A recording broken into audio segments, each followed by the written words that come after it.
vertebrador de la política de la monarquía hispánica. Para esto dispondrá de 25 minutos y si fuera necesario una prórroga de 5 más. A los 25 yo encenderé mi cámara para anunciar pues que ya se ha consumido ese tiempo y luego de la exposición del profesor Antequera tendremos un plazo de 20 minutos máximo para hacer preguntas y respuestas. A continuación de ello, entonces tendremos la siguiente conferencia del día de hoy. Así que sin más, sea bienvenido, profesor Antequera, un gran gusto y le cedo la Placer. palabra. Sí, señor. Pues encantado de estar en este foro tan amable, que tan amablemente se ha dirigido a mí. Voy a entrar directamente en materia porque son muchas las cosas que quiero contarles y espero que me dé tiempo a contarlas todas ellas. La impronta de España en la historia de la humanidad está estrechísimamente relacionada con la religión cristiana desde el principio de los tiempos. España es uno de los primeros territorios del Imperio Romano en cristianizarse, por no decir tal vez el primero, en un momento determinado. La presencia del cristianismo en España es tempranísima, existe esa tradición maravillosa de la llegada a España del apóstol Santiago, de su encuentro, por cierto, en España, en Zaragoza, con la mismísima figura de la Virgen María, un encuentro que no cabe definir como de aparición, sino que hay que definir como de bilocación, porque la Virgen María en ese momento está viva todavía, reside o bien en Jerusalén o bien en Antioquía, según la tradición que sigamos, pero está viva y por lo tanto se traslada en cuerpo y alma a Zaragoza para animar los esfuerzos que está realizando el apóstol Santiago en España. Apóstol Santiago, que por cierto es el único del que los textos canónicos nos explican su final. El final de cualquiera otro de los apóstoles lo tenemos que conocer por otras tradiciones, por otros textos diferentes, pero sin embargo los hechos de los apóstoles nos dicen que Santiago fue decapitado y lo fue en Jerusalén.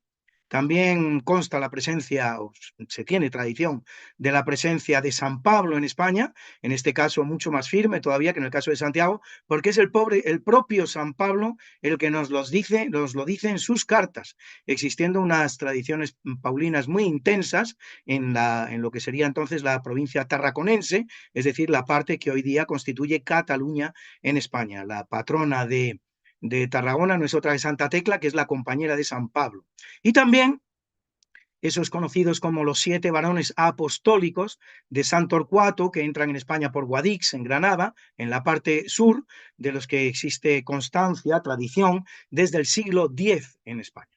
Bueno, llegamos así a la monarquía visigótica que se instala en España a partir del siglo VI, es decir, son los visigodos, es el pueblo germánico que entra en España a partir del siglo VI, cuando se produce lo que es la decadencia y desaparición del Imperio Romano de Occidente, unos visigodos que vienen arrianizados, es decir, vienen de alguna manera cristianizados, pero no son católicos. Esta herejía del arrianismo está en las fronteras, podemos decir, de lo que podemos considerar auténtico cristianismo, porque ellos no creen en la divinidad de Jesús, creen nada más en la existencia de una única persona de la Santísima Trinidad, que no es otra que la del Padre, y Jesús es un profeta muy distinguido, pero no es Dios. En el año 587 se produce la conversión de Recaredo, que es el rey visigótico, con lo cual, a partir de ese momento, esas dos comunidades que conviven en esa España, la comunidad hispano-romana, que es católica, y la comunidad visigótica, que es arriana, se unifican. Para poner en contexto esta fecha del 587, esta conversión de los arrianos en católicos en Francia se ha producido unos años antes, se ha producido en el año 499, razón por la cual a Francia se la tiene por la hija primogénita de la Iglesia Católica. Han de pasar 88 años para que ese mismo proceso de conversión de la comunidad visigótica en católica se produzca en España. Cosa que ocurre concretamente en el tercer concilio de Toledo. Los concilios de Toledo son algo más, son 14 o quizás alguno más, pero son 14, son verdaderos órganos de gobierno que atienden a cuestiones que no son meramente religiosas, sino también otras cuestiones importantes de gobierno. A partir del año 711, como es muy conocido generalmente por las personas que se interesan por la historia, se produce la entrada en España del elemento islámico, de Tarik, que trae una serie de árabes y también de bereberes, que están islamizados y se produce la islamización de lo que es la península ibérica, quedando un único reducto cristiano en el norte de lo que es la península ibérica, en lo que hoy día constituiría esa región, esa entrañable región llamada Asturias, y la península ibérica se islamiza prácticamente en su totalidad. Empieza a partir de ahí un proceso que se llama de la Reconquista, que es el proceso en el cual pues, este reducto cristiano de la provincia astúrica procede a la reconquista del resto de la península para recristianizarla. Se produce en España lo que podemos llamar una cruzada de 8 siglos.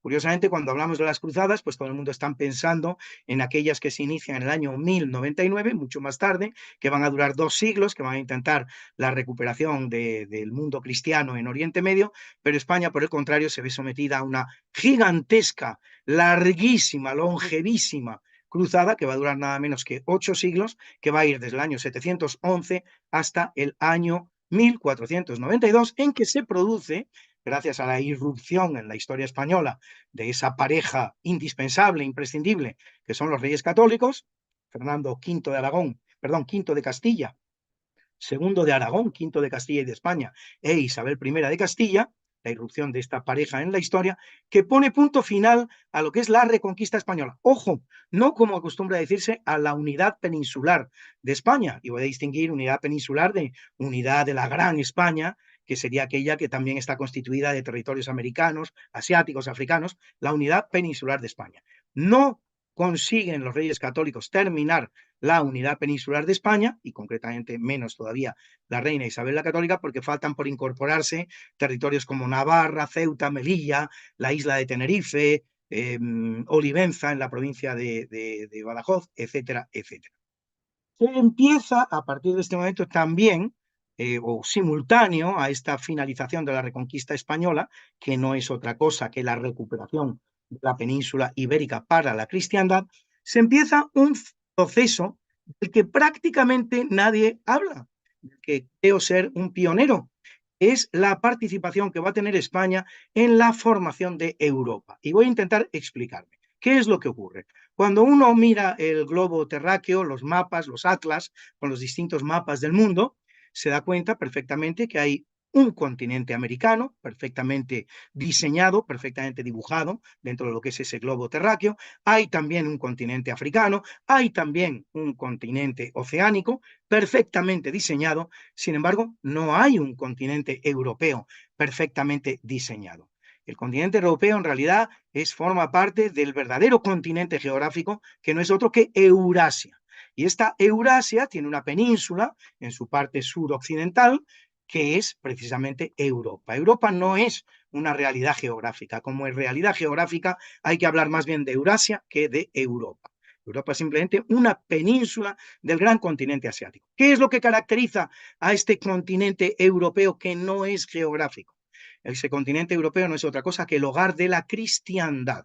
Todos esos territorios del gigantesco continente euroasiático que son cristianos son Europa, forman parte de Europa.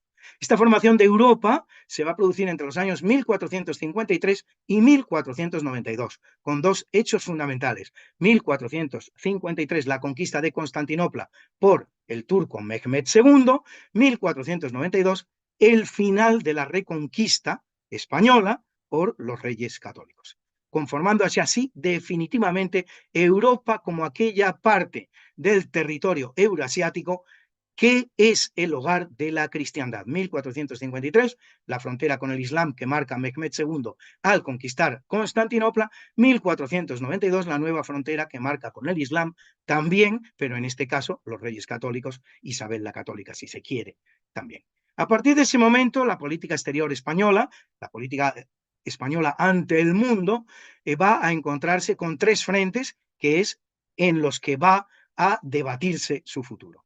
El primero es España frente al judaísmo, que además ocurre de una manera absolutamente simultánea al final de esa reconquista, año 1492, en que se produce la expulsión de los judíos de España. Así denominada, pero conviene entrar en importantes matices. Para empezar, esta expulsión que se produce en España es solo una de las 22 que se han producido, las 22 grandes expulsiones que se producen en Europa del mismo pueblo judío. El mismo pueblo judío, un pueblo que intenta convivir con las distintas civilizaciones existentes en Europa y que lo consigue en unos momentos de una manera mejor y en otros momentos con mayores dificultades. Por lo tanto, una expulsión de 22. No es la primera, tampoco será la última.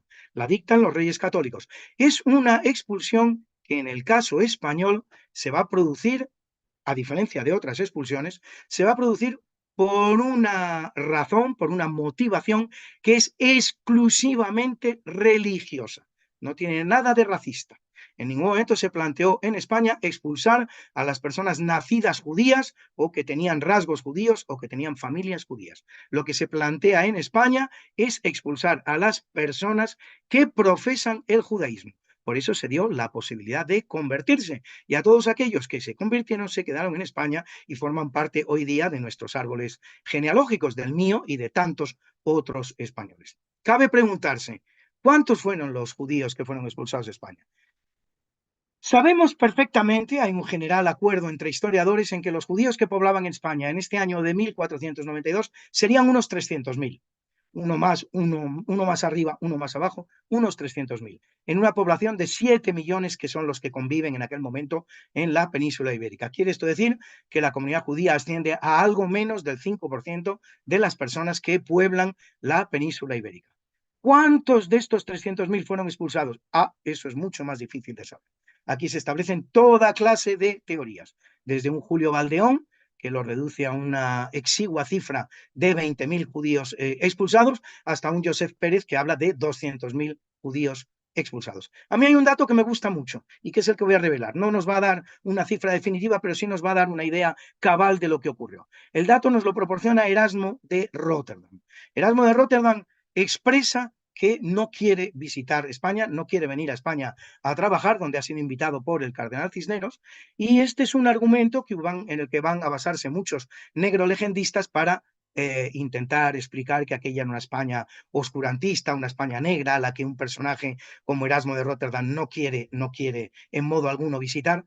La razón por la que Erasmo de Rotterdam no quiere venir a España nos la va a decir él mismo, en carta diferente en la que expresa su aversión a venir a España. Por cierto, en esa carta en la que expresa su aversión a venir a España, también expresa su aversión a seguir en Bélgica, su aversión a ir a Inglaterra y su aversión a ir a Alemania. Es decir, era culo de mal asiento, como se dice en español. La razón por la que Erasmo de Rotterdam no quiere venir a España es simple y llanamente que está llena de judíos. Año 1522, 30 años después de la expulsión de los judíos de España, Erasmo de Rotterdam estima que España sigue en ese momento llena de judíos y por lo tanto no quiere visitarla, no quiere trabajar en ella. El segundo frente en el que se va a desenvolver a partir de ese momento la política exterior española, ya la hemos visto desenvolverse frente al Islam proveniente del norte de África, el que ha ocupado la península española, la península ibérica durante 8 siglos. Ahora le vamos a ver también desenvolverse en un segundo frente islámico, algo menos importante por lo que a la historia de España se refiere, pero no menos importante por lo que a la historia de Europa se refiere. España se va a poner en primera línea de batalla frente al Islam turco, el que entra en este caso por el noroeste, por el nordeste de lo que es el continente europeo. Por cierto, los turcos no son árabes. Esto es una cosa que conviene explicar porque se produce este equívoco que a los turcos irrita mucho y me imagino que a los árabes también les irrita. Una cosa es la raza turca de tipo ario, por cierto, esta raza aria de la que tanto se habla, y otra cosa es la raza árabe proveniente de la península arábiga. Bueno, pues en este enfrentamiento, en este afrontamiento que tiene la política exterior española de combatir al Islam turco, se van a producir muchísimos eventos. El primero de ellos en 1565, pues la liberación del sitio de Malta. Malta era una isla española. Malta, en el centro del Mediterráneo, era una isla española, era una isla aragonesa, que Carlos I de España, el emperador Carlos V, del Sacro Imperio Romano Germánico, por cierto, Carlos V de Alemania jamás, esto es un disparate.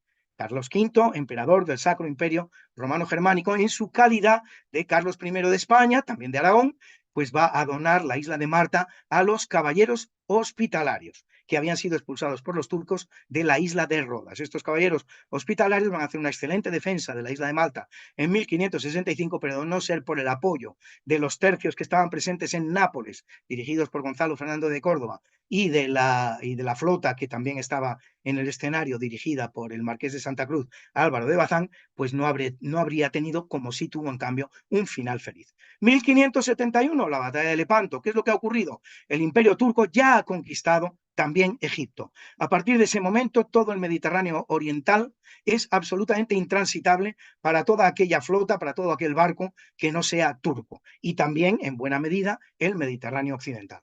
Es necesario hacer frente a este problema y el Papa Pío V se fija en la monarquía hispánica, no podía ser de otra manera, la gran marina de aquel momento, y también en Venecia para constituir una coalición que sea capaz de derrotar al turco y de reducir el ámbito de su influencia en el Mediterráneo. Gran victoria de Lepanto que repone la situación del Mediterráneo a los momentos anteriores a la presencia de los turcos en ese Mediterráneo. Y luego también otras intervenciones no poco importantes, por ejemplo, el levantamiento del sitio de Viena en 1529, en el que participa un ejército importantísimo, valiosísimo, perfectamente formado de 700 españoles, van a levantar el sitio de Viena. También van a proceder a la conquista de Budapest, ocupada igualmente por el turco musulmán, en el año 1684, donde también participan 300 españoles. Y el tercer frente que va a afrontar esta monarquía hispánica en su defensa del catolicismo no va a ser otro que el frente protestante, naturalmente. Bueno, pues aquí lo que tenemos es que en el año 1517, como es sobradamente conocido, se producen las famosas 95 tesis de Lutero, que supuestamente, no está muy claro que lo hubiera hecho, pero que supuestamente las clava en la puerta de la Catedral de Wittenberg, donde expresa 95 motivos de discrepancia con la Iglesia Católica, concretamente las indulgencias, pero muchísimo más. Va a ser una vez más el emperador Carlos V, emperador del Sacro Imperio Romano Germánico, el que afronte este tema, el que intente combatirlo de todas las maneras imaginables, no solamente mediante instrumentos de tipo militar, sino también con el diálogo, con diversos encuentros con el representante de esta nueva herejía, que no es otro que Lutero, el alemán Lutero, con quien se va a encontrar incluso en el año 1520 en la dieta de Worms, intentando que se retracte por lo menos de una parte sustancial de estas afirmaciones que ha realizado. Esto no puede ser así. España se pone también al frente de la organización de un concilio absolutamente importante en el ámbito del catolicismo para ver hasta qué punto pues estas afirmaciones, estas proposiciones de Lutero son heréticas, no lo son, y en qué medida pues hay que proceder a una reforma de la Iglesia Católica. Una reforma de la Iglesia Católica, no una contrarreforma. Lo que se produce aquí son dos reformas diferentes: la reforma protestante, que va en una determinada dirección, y la reforma inducida por los españoles, propuesta en buena medida por los teólogos españoles y por las autoridades políticas españolas, una reforma católica de la Iglesia, que es lo que se va a cometer finalmente en ese concilio de Trento que tanto costó convocar y que tanto costará también terminar. Ser un concilio de larga duración, larguísima duración, importantísimo en la historia de la vida de la Iglesia. Y luego, evidentemente, tenemos un cuarto frente que es importantísimo, el más importante de todo, que es la difusión, la defensa de la religión católica en un escenario absolutamente novedoso. Ese escenario novedoso podría resumirlo en América. Podría decir que es América, pero no es solo América. Esto es importante también reseñarlo y destacarlo. Esta labor de exploración y reconocimiento del mundo que España va a realizar a partir del año 1492 no se va a sustanciar en un mero descubrimiento del continente americano. España lo que va a descubrir entre los años 1492 y 1565, ojo al dato, es importante. Si le tengo que pedir a mis oyentes que se queden con un solo dato, el dato que quiero que se queden es este que les voy a expresar ahora.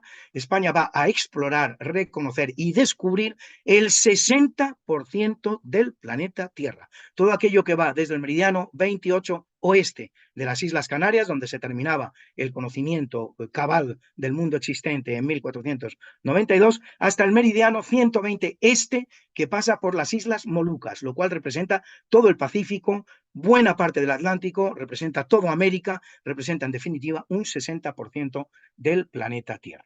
La evangelización que España va a hacer en América, yo la denomino la tercera evangelización.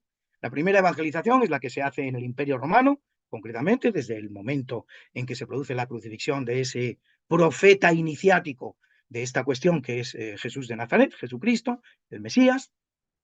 La segunda evangelización es la que se produce de la Europa bárbara, primero la Europa germánica, luego la Europa eslava, hasta constituir ese continente europeo del que he hablado al principio. Y la tercera evangelización va a ser precisamente la evangelización americana, de tantas islas del Pacífico, de África, de Asia, es de ese 60% del mundo que ha descubierto España e incluso de más, porque también son responsables de la evangelización de países bien conocidos como la China o el Japón, precisamente misioneros españoles. Esta evangelización se puede distinguir en dos tipos de evangelización.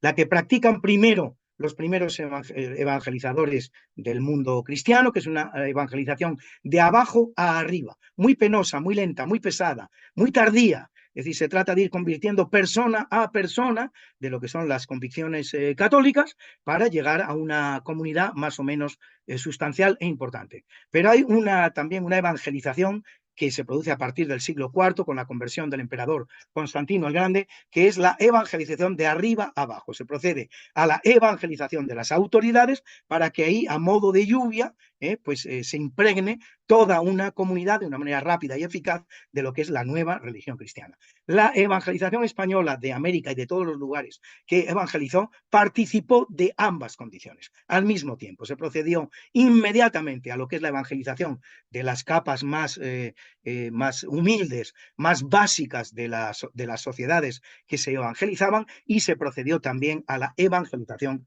de sus jerarquías. El motor de la conquista, esto es importante, es uno de los lugares recurrentes de esta leyenda negra antiespañola que nos persigue por doquier. La evangelización, la conquista española, la ocupación, el poblamiento de España, notablemente de América y también de otros territorios del mundo. Esa motivación, ¿vino dada por el oro o vino dada por la evangelización? Se pretendía evangelizar esos territorios. Evidentemente, las dos razones fueron motivación suficiente de lo que fue la acción española durante estos 3 siglos. Pero si alguna prevalece sobre la otra, va a ser la evangelización sobre el oro. Tengan ustedes en cuenta una cosa. Se suele pensar que llegan los marinos españoles, los conquistadores españoles, y que se encuentran un continente riquísimo, donde el oro florece por doquier, la plata florece por doquier, no hay más que arrastrar un poquito la tierra o darle una buena paliza a un indígena para venir forrado de oro. Eso no fue así, no fue así. Es decir, el oro y la plata, sobre todo la plata, porque oro apareció poco, lo que aparece en demasía es la plata. El oro y la plata van a aparecer muy tarde. Se puede decir que el primer hallazgo significativo de recursos metalíferos valiosos en el continente americano se va a producir en el año 1545, con el descubrimiento de las minas del Potosí. Hasta ese momento el oro y la plata se están buscando prácticamente con cedazos en los ríos. Hay algunos yacimientos, por ejemplo, Zacatecas, en México se ha encontrado el tesoro del emperador Moctezuma, tantas cosas, pero no es realmente significativo. Es 1545 lo que va a marcar definitivamente el hallazgo de recursos metalíferos de importancia tal que hagan posible ese proceso, ese fenómeno que hoy damos en llamar de la primera globalización, y también descrito por el documental de José Luis López Linares, anterior al que ahora está estrenando, de Hispanoamérica. España, en definitiva, lo que se encuentra en América es de nuevo, hay que pensar un poquito también en el impacto que esto debió producir en aquellos exploradores españoles, en aquellos conquistadores españoles. Se encuentra un auténtico neolítico. Un proceso histórico, una fase histórica que se había producido en Europa 7.000 años antes. Es decir, España vuelve al neolítico. Se encuentra personas desnudas, personas que no conocen la rueda, que no conocen la escritura, que no conocen la ganadería, que no conocen el transporte por bestias. Esto no se conocía en ningún lugar de América, el transporte por bestias. Hay destellos civilizacionales, no voy a decir que no existan, aquella civilización maya, algunos avances en el plano de la construcción de ciudades, en el plano de la agricultura que se puede encontrar en lugares como Tenochtitlan, algunas ciudades en Perú, etc. Hay destellos civilizacionales, pero en general lo que es antropofagia, se practica la antropofagia y esto se practica de manera muy notable en el Imperio Azteca. Me he tomado la molestia de reconocer, de conocer si la dieta alimenticia azteca se avenía a los consejos que da hoy día la Organización Mundial de la Salud sobre consumo de proteínas. Y efectivamente se aviene y muy bien, gracias al consumo de carne humana, no gracias al consumo de otro tipo de carne, sino gracias al consumo de carne humana. 20.000 personas consumía el imperio azteca al año como parte de su dieta. En un imperio que duró 100 años, pues establezcan ustedes el cálculo, estamos hablando de un genocidio de 2 millones de personas. Por lo tanto, esto para ilustrar cuestión que nos hacemos, el oro, la evangelización. Hay otra cuestión que me gustaría también exponer. El modelo imperial español, ¿cómo cabe definir? Pues bien, el modelo imperial, el modelo de expansión español, que es simultáneo al que van a llevar a cabo en aquel momento de la historia otras potencias europeas, es un modelo imperial de exploración. Exploración. Esto es importante decirlo. Todos los demás imperios simultáneos al español, el portugués, que es incluso anterior, 2 siglos anterior, por cierto, el francés, el inglés, el holandés, el danés, incluso el sueco, incluso, que también hacen sus experimentos de expansión imperial por el Nuevo Mundo. Todos ellos son modelos imperiales de explotación. Esto tiene algunas consecuencias importantes. La primera y más importante, estos imperios de los que hablamos, que llevan a cabo un modelo de explotación, solamente se establecen en la costa. Establecen bases, pequeñas ciudades, no muy importantes, por cierto, en las que llevar a cabo el comercio en el que están interesados para el rápido enriquecimiento. En cambio, el Imperio Español, desde el primer momento, se interesa en la exploración de los territorios interiores, el conocimiento de las personas que pueblan esos territorios interiores, precisamente con una finalidad muy concreta y muy clara, que es la finalidad de la evangelización. Un sueño que había tenido esa reina pionera, esa reina visionaria, que no es otra que la reina católica, de llenar los cielos de nuevos cristianos. Lo que no es menos llamativo es que este principio del modelo imperial español, que va a durar 325 años, lo acepten de manera absolutamente incuestionable todos sus sucesores, hasta 12, 6 Habsburgo y 6 Borbones. En ningún momento el Imperio Español se va a replantear la cuestión de la exploración de los territorios, el conocimiento de sus pobladores, la evangelización de sus pobladores, la formación, la colonización, la instrucción de sus pobladores y el replicar nuevas Españas en los nuevos territorios conocidos.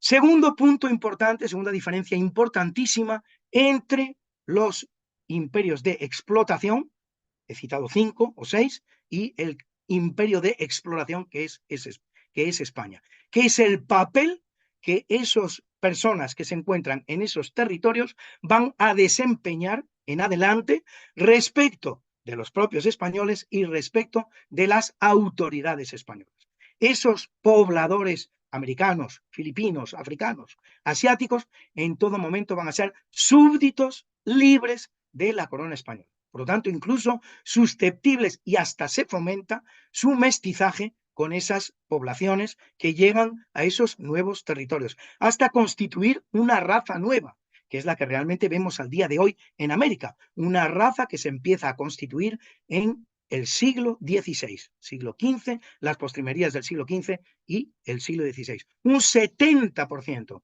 de los pobladores de esa España que fue evangelizada, de esa América que fue evangelizada y colonizada y evangelizada por los españoles, un 70% son mestizos.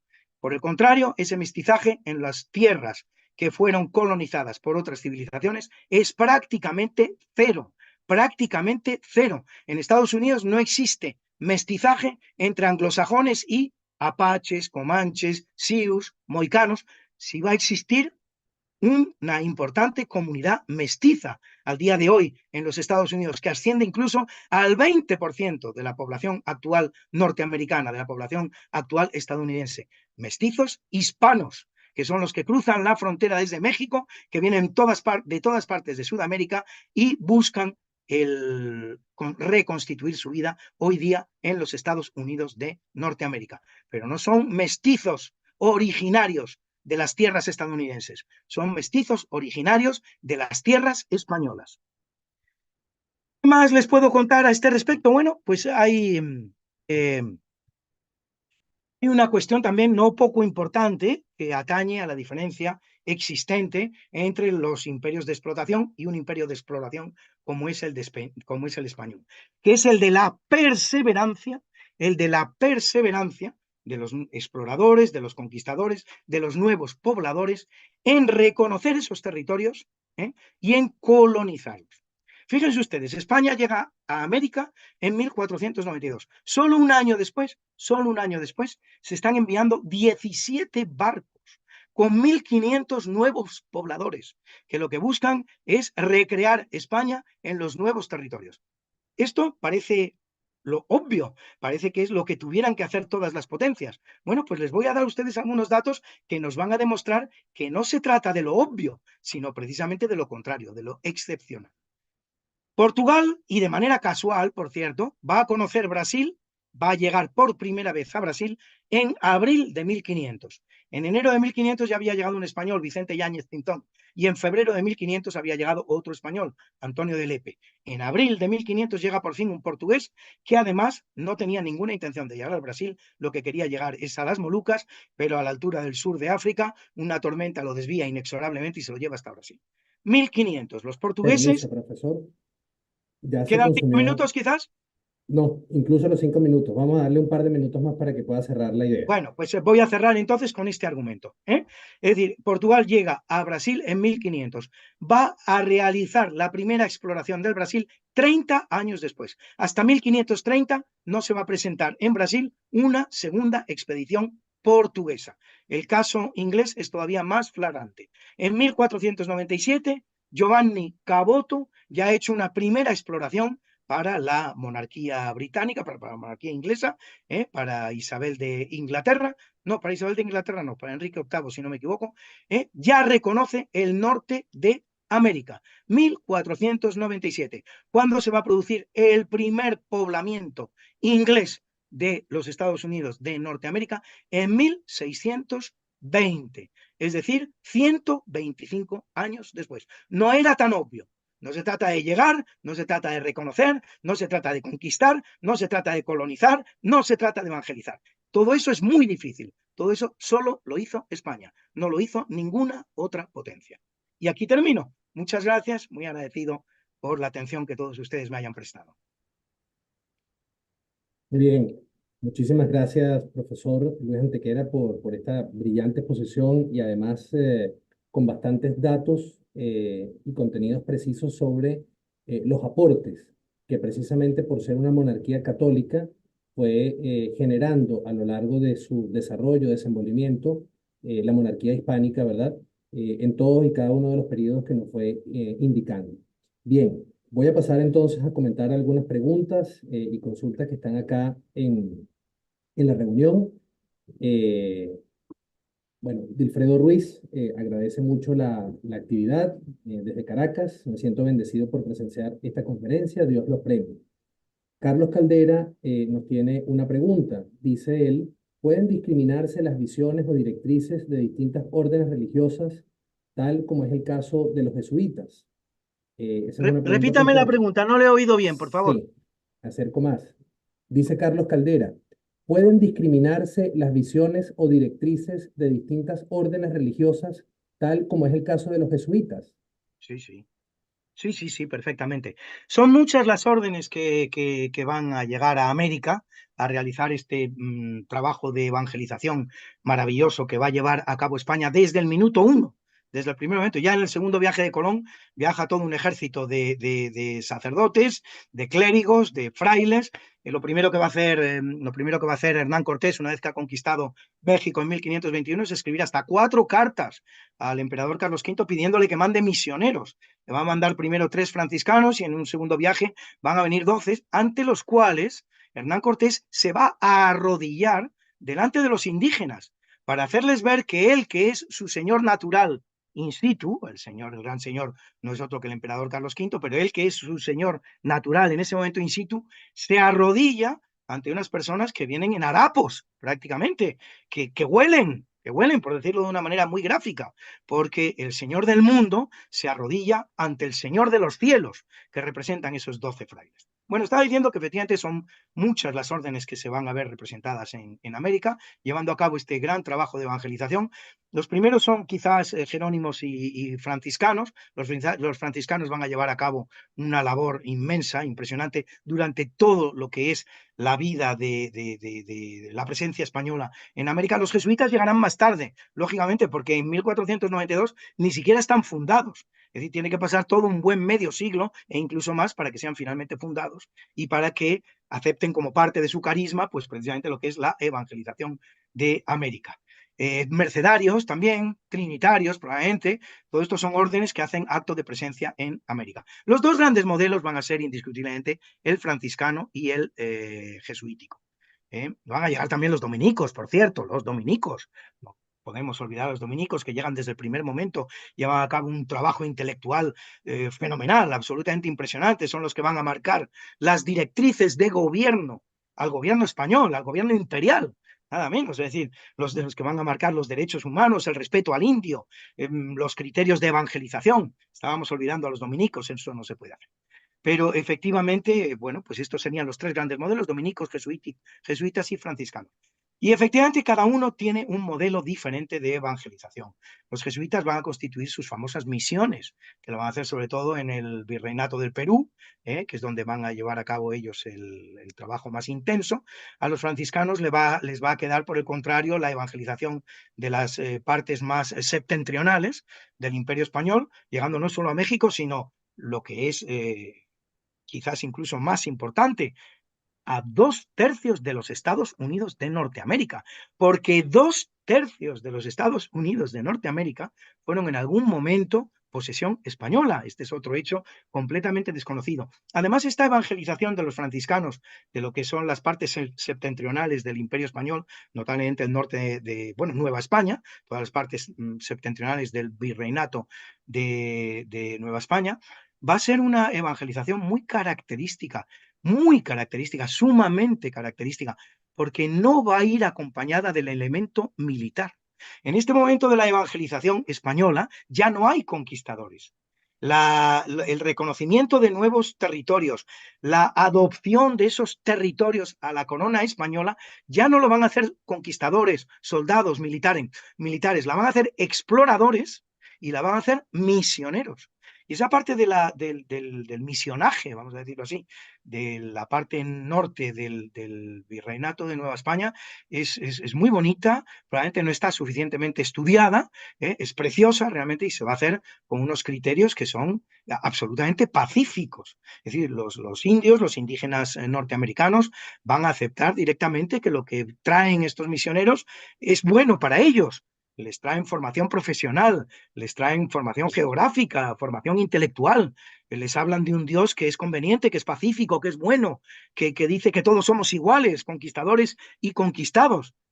Y precisamente lo que van a tener esos indios norteamericanos luego, pues va a ser el duro encuentro con los nuevos colonos anglosajones que vienen del este, que han cruzado ya el Mississippi y que van a ir conquistando paulatinamente todos esos aquellos territorios que habían sido españoles, imponiendo unos criterios de convivencia que son absolutamente diferentes y que son los que hacen posible que al día de hoy la población indígena pura de los Estados Unidos sea originaria, me refiero, sea de apenas un 0,89%, mientras que en los territorios que fueron evangelizados por los españoles es de un 10%. Y lo que todavía es muchísimo más significativo, que en Norteamérica no exista mestizaje, mestizaje cero. A mí cuando me hablan de Pocahontas como el primer caso de mestizaje anglosajón, con todo orgullo, yo les respondo, no, no fue el primero, fue el último. No hubo ninguno después del de Pocahontas. No volvió a producirse el caso. Mestizaje cero, mientras que en la América española ese mestizaje asciende prácticamente a índices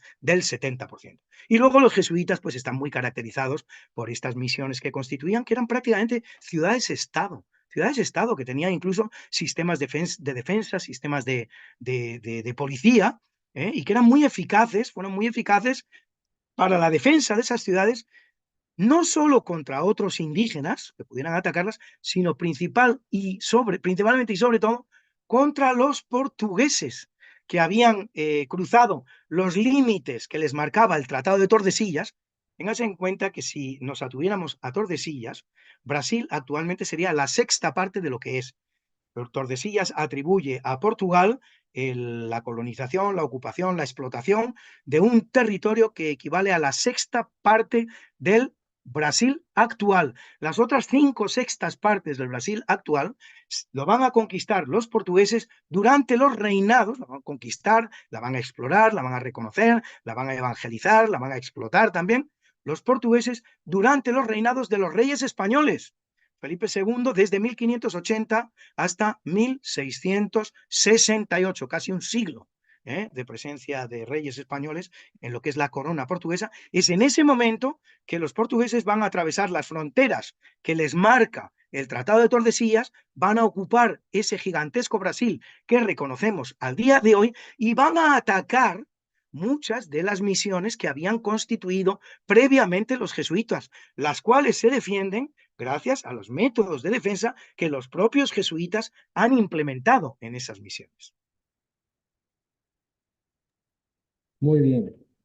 Como han llegado varias preguntas, voy a aprovechar de hacerle por lo menos dos para aprovechar el tiempo del mejor modo. Dilfredo Ruiz pregunta, deseo conocer la fuente de los números que da de la cantidad de sacrificios humanos, ya que otros expositores dan cifras mucho más bajas. Gracias. Y Bueno, Marta de las la cifras... Vega. No, vamos una por Ok, una. vale. Luego planteamos la otra. Las cifras, bueno, las cifras se han dado muchas, yo he cogido unas que ni siquiera son las superiores. Las cifras vienen dadas en principio, el hecho viene dado en las crónicas españolas, Bernal Díaz del Castillo, pero incluso antes de que los cronistas mexicanos hablaran del tema de la antropofagia en América, ya lo han hecho otros cronistas muy anteriores. El primero que habla de la antropofagia en América es precisamente Cristóbal Colón, en tiempos tan tempranos como el año 1492. Cristóbal Colón va bautizando todos los territorios, las islas, las aguas que va conociendo en el mar Caribe, les va dando nombres españoles, San Bartolomé, Santiago, la isla Juana, San Cristóbal, tantísimas, ¿no? Guadalupe, tantos nombres que va dando, excepto uno. Hay un nombre que él no se atreve a corregir, y ese nombre que él no se atreve a corregir es el del mar Caribe. Él entiende que los indígenas llaman a ese mar Caribe, probablemente lo hace de una manera errónea, pero él entiende que el nombre que los indígenas le dan a ese mar, a esas aguas, es el mar Caribe. A él le parece que es un nombre conveniente, un nombre que es favorable a sus tesis. ¿Por qué? Porque él en la palabra canibe, porque él no habla de Caribe, él habla de canibe, él entiende que en la palabra canibe está presente la raíz del gran Can. Él lo que quiere llegar es a las tierras del gran Can. Y dice, si este mar se llama Canibe, es obvio, es que forma parte de las posesiones del gran Can. Es el mar del gran Can, el mar del Canibe. Acontece que por ese mar Canibe lo que viene son tribus antropofágicas que se comen a los indígenas de otras tribus. Y es por eso que él, Cristóbal Colón, a los que vienen por esas aguas del Canibe, los va a llamar caníbales. Lo que entonces se llamaba simplemente antropofagia, a partir de ese momento pasa a llamarse canibalismo. Es la más colombina de las palabras aportadas al idioma español. Tanto el mar Caribe como la palabra caníbal, como sinónimo de antropofagia. También sabemos que Díaz de Solís, en el sur, en el Río de la Plata, fue consumido por los indios charrúas que lo apresaron. Es decir, la antropofagia es una práctica que se producía en toda América, en toda América. No todas las tribus o todas las etnias o todas las distintas comunidades la practicaban. No conocemos que la practicaran, por ejemplo, los incas, pero sí la practican los aztecas, la practican en el modo en que lo hacen. Los datos provienen de las crónicas que escribieron los españoles y vienen corroborados por muchos hallazgos arqueológicos que se han hecho con posterioridad. Yo he lanzado la cifra de 20.000, que es la más comúnmente aceptada. Si me dicen ustedes que en vez de 20.000 eran 10.000, pues no pasa nada, no cambia el hecho. No cambia el hecho de que estamos ante un imperio que no es un imperio de dominación, que no es casi ni siquiera un imperio esclavista, es un imperio antropófago. Eso es lo que era el imperio azteca. Se ponga como se ponga, quien se ponga. ¿Eran 30.000? ¿Eran 10.000? Yo he cogido la cifra media, 20.000, la más comúnmente aceptada, que daría lugar a un genocidio de 2 millones de personas a lo largo de los 100 años que duró el imperio azteca. La otra Marta, pregunta. sí, Marta de la Vega tiene la siguiente pregunta. Excelente conferencia. ¿Podría, por favor, hacernos ver el modo y significado distinto de la hazaña española al de las otras potencias europeas y hablarnos un poco del código indiano? Que hay otra pregunta que se conecta. ¿Cuál es la importancia de las leyes de Indias y Sí. si hubo muchas alianzas entre españoles e indígenas, incluso Bueno, contra otras? vamos por partes que no puedo. Vamos Vale. primero, diferencias entre el imperio español y los demás imperios. Se producen en esta época 4 grandes imperios y luego una serie de pequeños imperios. Los 4 grandes imperios eran el francés, el inglés, el portugués y el español. Imperios europeos, ¿eh? También está, bueno, pues habría que hablar de la realidad china, etcétera. Pero vamos, imperios europeos son estos 4 grandes imperios. Luego se puede hablar también de otros países que intentan un proceso de expansión que no tiene similar éxito. Daneses, los suecos. Los suecos, por ejemplo, son los primeros que poseen la isla de Manhattan, en la que hoy día vemos esa ciudad colosal que se llama Nueva York. Todos estos imperios siguen el modelo portugués, ¿eh? Porque el primer imperio es el portugués. Esto es otra cosa que también conviene decir, señalar y dejar bien clara. La gran potencia europea de los siglos XIV y XV no es Inglaterra, no es Francia. Dejemos Constantinopla aparte, es una realidad completamente distinta, pero lo que es en la Europa meridional, el gran imperio no es Inglaterra, no es Francia. Los ingleses y franceses están a mamporrazo limpio en la guerra de los 100 años, que no aporta nada a la historia de la humanidad. Una Normandía que la ganan los ingleses, luego la ganan los franceses, luego los ingleses, luego los franceses, y así se pasan la vida. Los españoles al menos están en un proceso de reconquista que representa un proceso cultural que algo va a aportar. No es el tema de ingleses y franceses que están a puro mamporrazo limpio.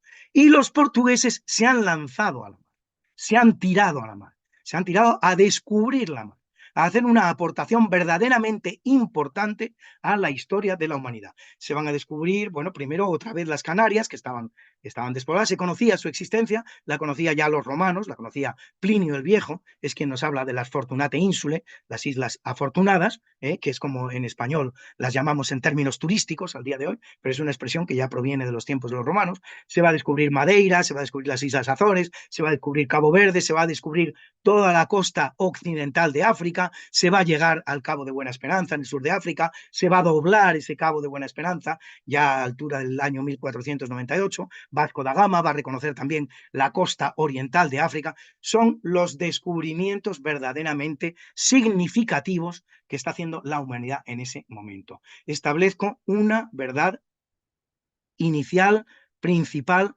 de la que según creo yo, debemos partir todos. La gran potencia del siglo XIV y del siglo XV es Portugal. Cuando españoles y portugueses se encuentran en Tordesillas en 1494, la gran potencia no es Castilla, no es España. La gran potencia es Portugal, que además viene de propinarle a los españoles, a ese reino incipiente español formado por castellanos y aragoneses, 2 severas derrotas. Una de ellas en la península, en Aljubarrota, y otra en África, en Guinea, lo que se llama la batalla de Guinea, que va a marcar el hecho de que España tenga que abandonar a partir de ese momento, el nuevo reino español tenga que abandonar en ese momento toda pretensión sobre África. Pero vamos a la pregunta en concreto. He intentado poner un poquito el contexto. Todas las potencias, menos España, van a llevar a cabo como modelo de ocupación, como modelo imperial, el modelo portugués, que consiste en establecerse en la costa con pequeñas ciudades donde se establece el comercio. Comercio que además es un comercio muy impío, muy duro, muy lamentable, porque en buena medida es el comercio de carne humana también aquí, no bajo la forma de la antropofagia, pero sí bajo la forma de la esclavitud. Yo podría dar aquí algunas cifras que resultarían muy sorprendentes. Se conoce muy bien el tráfico humano que se produce en el Atlántico desde África hasta América. El tráfico de esclavos, naturalmente. Se conoce muy bien. Las fuentes nos han llegado prácticamente intactas porque existen registros de la práctica totalidad de los barcos, con lo que era su cargamento. Por lo tanto, se puede establecer que se conoce muy bien. El número de personas que va a viajar desde África hasta América en régimen de esclavitud va a ser de 12 millones de personas de raza negra.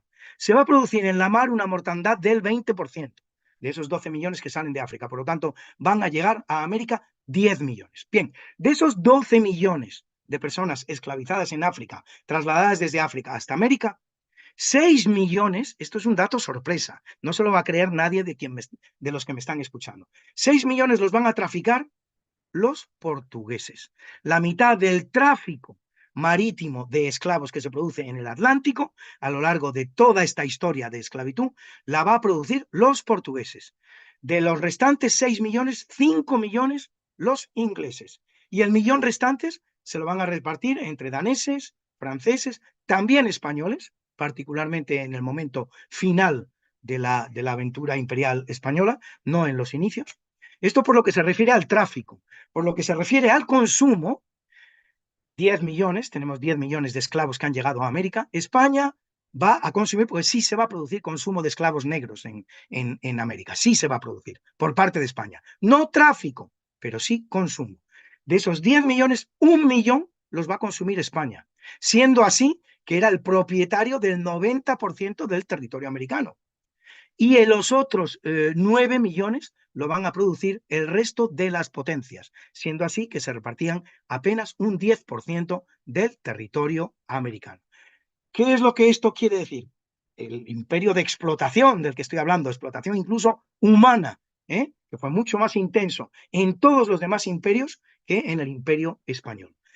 Y lo segundo, España se mostró interesada en la exploración de los territorios interiores, cosa que no se mostró ninguna de las otras potencias. Lo que querían era ocupar ciudades costeras, que es donde se producía el comercio. Y por cierto, y un último dato para que quede bien claro, la captura de esos esclavos negros no la hicieron ni los ingleses ni los portugueses. Era demasiado costosa, era demasiado dolosa, producía demasiadas bajas. La hacían los propios caciques negros. Hay son muchos los historiadores de raza negra que están reclamando a día de hoy que se delimiten adecuadamente las responsabilidades que cupieron en el tráfico de esclavos negros a las propias personas de raza negra, porque eran los que capturaban los esclavos y se los vendían en esas ciudades costeras de las que hablo a portugueses, ingleses, franceses, incluso en un momento dado también a los españoles. Otra pregunta, si Sí, lo vamos desean. entonces con otra pregunta más y ya con esta concluiríamos, aunque quedan Muy otras bien. pendientes, pero por razones de tiempo vamos entonces con esta. El profesor Gabriel Morales pregunta, ¿considera usted que el primer gran problema filosófico que enfrentaron los españoles al llegar a América fue si estos seres que habitaban estas tierras tenían alma, por lo tanto debían evangelizarse? ¿Hubo alguna resistencia a esta concepción por parte de los primeros exploradores? Vamos a ver, aquí hay que distinguir dos cosas. Primero, las leyes que venían en España, lo que era producto del trabajo intelectual de las jerarquías españolas, de los intelectuales españoles. Esto hay que distinguirlo del comportamiento que tenían las personas algo más barbáricas, que llegaban a estos territorios con otros conceptos algo diferentes, con un deseo de proceder a un rápido enriquecimiento personas con menor formación moral, personas con menor formación intelectual. Gracias a Dios, junto a estos conquistadores, que podían ser más rudos en algunas ocasiones, otros no, ¿eh? Un Hernán Cortés era una persona muy letrada, muy letrada. El propio Francisco Pizarro probablemente lo fuera, aunque hemos incidido mucho en el hecho de que fuera un porquero, que era hijo natural del señor, del señor del señorío en cuestión y tal, pero probablemente tenía una formación, pero otros no la tenían. Es decir, hubo una realidad americana que se basó también en el abuso. Gracias a Dios había ahí no pocos intelectuales, no pocos funcionarios enviados desde la corona, no pocos misioneros, que en todo momento tuvieron muy claro que su misión allí era una muy diferente. No creo que se haya producido en ningún momento esa discusión en España entre la intelectualidad sobre el hecho de que los indígenas tuvieran o no tuvieran alma. Las declaraciones de la reina católica sobre el tema, que conciernen de alguna manera al tema, son muy tempranas, son muy tempranas. En 1501, ya le estoy diciendo al gobernador Nicolás Obando, le está animando a propiciar, a fomentar el matrimonio entre mestizos y españoles, en definitiva, en ambas direcciones, ¿eh? Hombres españoles con mujeres indígenas, quiero decir, no mestizos, indígenas, y hombres indígenas con mujeres españolas, que los dos procesos se produjeron. No es lo mismo, no es lo mismo. También se podría haber decidido que los hombres tenían derecho a casarse con las mujeres indígenas, pero no al revés, cosa que ocurre, bueno, pues en otras civilizaciones. Es el caso de hablar de ellas ahora.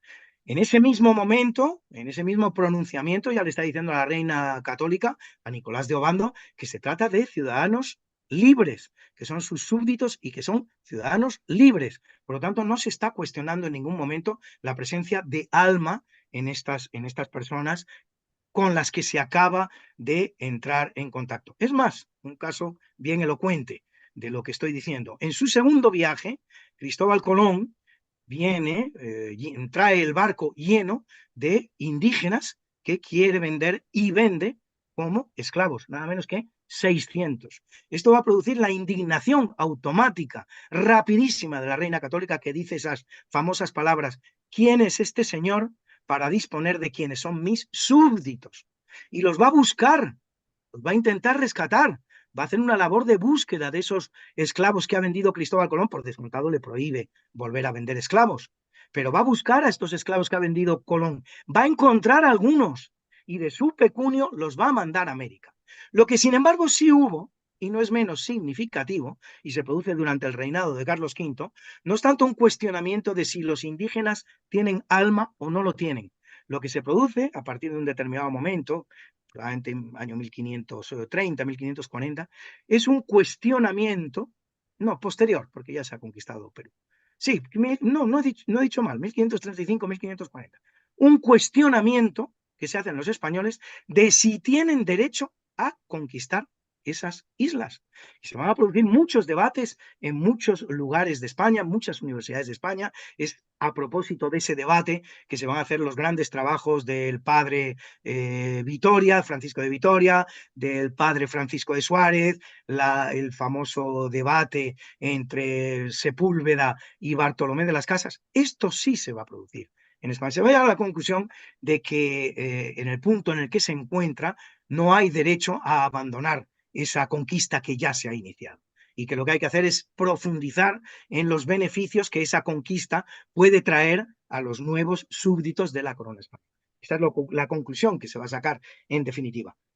Pero eso es lo que sí se llegaron a plantear en realidad los intelectuales españoles, no el hecho de que los indígenas tuvieran alma o no. En el segundo viaje de Colón ya se están enviando sacerdotes precisamente para proceder a la evangelización de esas almas cuya salvación hay que conseguir. Bien, bueno, muy claro. Quedaron varias preguntas, muchas felicitaciones y agradecimientos por la exposición y por las respuestas que leer, pero por razones de tiempo entonces vamos a culminar esta primera exposición acá. Yo diría que esta última intervención es precisamente el marco a partir del cual se van a desarrollar las leyes de Indias, que fue uno de los temas que aparecieron en las preguntas. pero ya Sí, tenemos señor. idea de hacia dónde se dirigían esa legislación, ¿verdad? Bueno, Eh, es una legislación muy rápidamente, no me voy a extender. Es una legislación claramente proteccionista y además claramente proteccionista del indio, pero en temas absolutamente innovadores. Es decir, hay toda una legislación incluso de tipo laboral. Las 8 horas de las 40 horas, las 8 horas diarias, las 40 horas semanales de trabajo, que hoy día se nos aparecen como una gran innovación procedente seguramente del mundo anglosajón, está ya en una de esas leyes de Indias que promulga en 1542 e incluso con anterioridad los distintos monarcas españoles. Así es, así es. Así que la invitación es a buscarlas y a leerlas. Bueno, muchísimas gracias al profesor Luis Antequera por su brillante exposición, por su generosidad en las respuestas. Y vamos a dar paso entonces a la siguiente conferencia, que le corresponde al profesor Carlos Leáñez Aristimuño, a quien le pedimos por favor entonces encender su cámara eh, y procedo a presentarlo. El profesor Leáñez Aristimuño es profesor universitario venezolano, creador de las cátedras La Guerra de los Idiomas y Lengua, Ciudadanía y Nación Hispanohablante en la Universidad Simón Bolívar de Caracas, conferenciante internacional, articulista en diversos diarios, entre ellos El Mundo y El País, Madrid, y en el Nacional de Caracas. Entre otros, ha publicado los trabajos La lengua española como clave de poder global, que lo consiguen en la base de datos Dialnet. Asesor en lenguas y liderazgo en medio corporativo. Su importante intervención en el documental recién estrenado Hispanoamérica de Luis López Linares, ya estrenado, lo ha llevado a ser una de las voces hispanistas más difundidas del momento. Así que para mí es un gran orgullo presentar al profesor y amigo Carlos Leáñez con la conferencia La lengua española y la hispanidad como factor de poder mundial. Bienvenido, Carlos, tienes la palabra. Mil gracias, mi querido Luis. Mil gracias, mi querido Luis Antequera, por el maravilloso prólogo, en cierta forma, que me facilita aún más bueno, el discurrir ante ustedes. Vamos entonces a entrar en materia directamente, ya que el tiempo está muy bien medido. Básicamente yo voy a hablar de la lengua española y la hispanidad como factores de poder mundial y me interesa supremamente responder a la pregunta transversal que recorre a este coloquio, ¿no? Que es la siguiente. ¿El Imperio Español construyó una civilización? Voy a rápidamente decir algo al respecto, ¿no? Si una civilización es una manera característica de estar en el mundo, que asegura una continuidad histórica a un bloque inmenso de seres humanos en un contexto mundial. Entonces, claro, China es una civilización, la civilización islámica es otra, la civilización hindú es otra, y no me cabe la menor duda de que la civilización hispánica también es otra, con sus contornos, con sus escalas, con sus tradiciones. Vamos a tratar de reforzar esto a lo largo de la presentación. Esto ya como abre boca, ¿no? Eh, Luis Antequera habló de esto, pero yo quiero reforzar esto. Quiero que lo tengamos totalmente en mente todo el tiempo a lo largo de toda esta presentación. España no fue un imperio más. España fue lo que llamó Gustavo Bueno un imperio generador. ¿Y por qué fue un imperio generador? Porque fue un imperio que entregó lo máximo que tenía en sí, que fue a su Dios.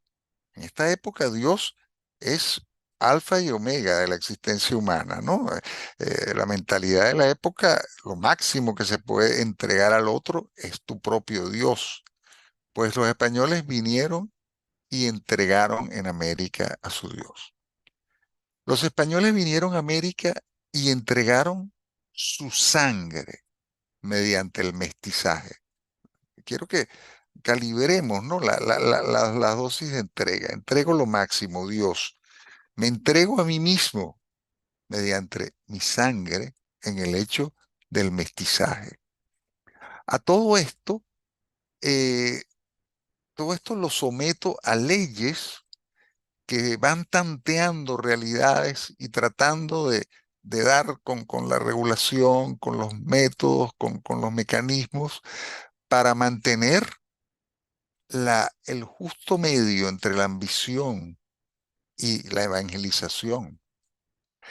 Todo esto, además, entra en un régimen de ciudades.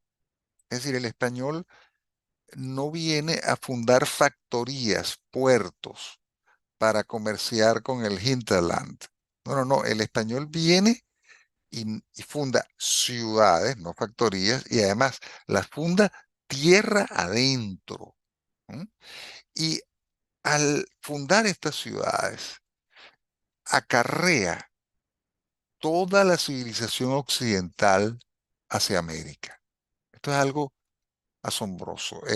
Siempre se habla por la cuestión negro legendaria, siempre se habla de lo que Europa nos debería, lo que España nos debería a nosotros.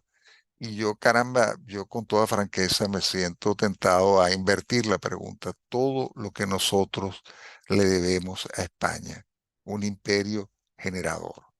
Esto no se trata de una leyenda rosa, fueron personas de carne y hueso, fueron ángeles caídos como todos los hombres, pero vinieron entregando a su Dios, vinieron entregando su sangre, vinieron fundando ciudades. Es decir, estaban en las antípodas del imperio depredador por excelencia que fue el imperio británico, en las antípodas. Vamos entonces a recorrer rápidamente los siglos y vamos a llegar al año 1824. ¿Qué ocurre en el año 1824? En el año 1824 tiene lugar la batalla de Ayacucho. La batalla de Ayacucho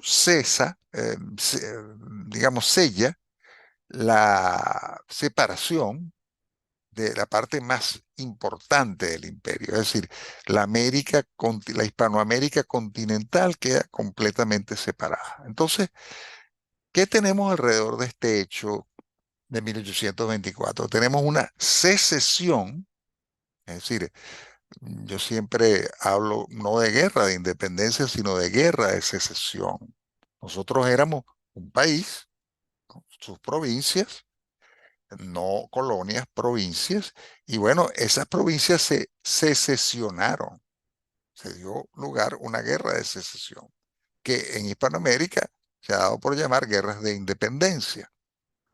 En 1824 también ocurrió algo verdaderamente trágico, que es que esa secesión no fue partir a España en dos pedazos, básicamente uno europeo y otro americano, no, fue partir a España en 19 pedazos, para el cómputo propiamente hispanoamericano. Es decir, se fundaron a partir de la secesión nuevos países de escala muy pequeña. Esa escala pequeña nos sumió en una dependencia de la cual todavía no hemos logrado salir. Las oligarquías locales se consideraban colas de león y quisieron ser cabezas de ratón en combinación con poderes foráneos, ¿no? Entonces, 1824 tiene tres palabras para denominarlo: secesión, fragmentación y caída total en dependencia. Nos endeudamos, y nos volvemos periféricos totalmente en el sistema económico mundial, meros productores de materias primas y sin ninguna capacidad de negociar de tú a tú con una potencia significativa. Bien, otra cosa que ocurre en 1824 es que el 30% de los hispanoamericanos son hispanohablantes, solo el 30%. Esto suele ser ignorado. La mayoría de las personas no tienen no se imaginan esto. La mayoría de las personas piensan que una vez que nos separamos de España, pues todo el mundo hablaba español. No, no, no. Todo el mundo estaba bautizado, eso sí, pero, y porque España, lo primordial era la evangelización, pero no era hispanizar. Y por lo tanto, la mayoría de los indígenas en Hispanoamérica seguía hablando, tenían sus fueros, tenían sus repúblicas de indios, sus pueblos de indios, sus territorios y conservaban su lengua. 70% de ellos conservaban su lengua. Entonces, cuando ocurre todo lo que ocurrió en 1824, se piensa que el español va a desaparecer como lengua unida, dada la incomunicación que existe entre los nuevos países, que realmente confluyen más en Londres que entre ellos. Entonces, bueno, que esto lleva a Andrés Bello, por ejemplo, a pensar que, bueno, que va a ocurrir en América lo que ocurrió con el latín en el imperio, tras la caída del imperio romano. Es decir, van a salir nuevas lenguas.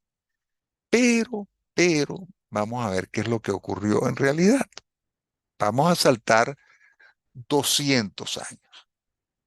Saltamos 200 años y constatamos en el 2024, en el año que estamos hoy, que la fragmentación política y la dependencia continúan, ciertamente, pero ha ocurrido algo extraordinario. Ese 30% de hispanohablantes ha pasado en el territorio americano a más del 96%. Esto es algo absolutamente extraordinario y que como no tengo tiempo de entrar en detalle, pues quiero decirles que es un trabajo de diplomacia cultural y de ansias de permanecer unidos y de, bueno, y de todo lo que implicaba la nueva dinámica de fundación de república.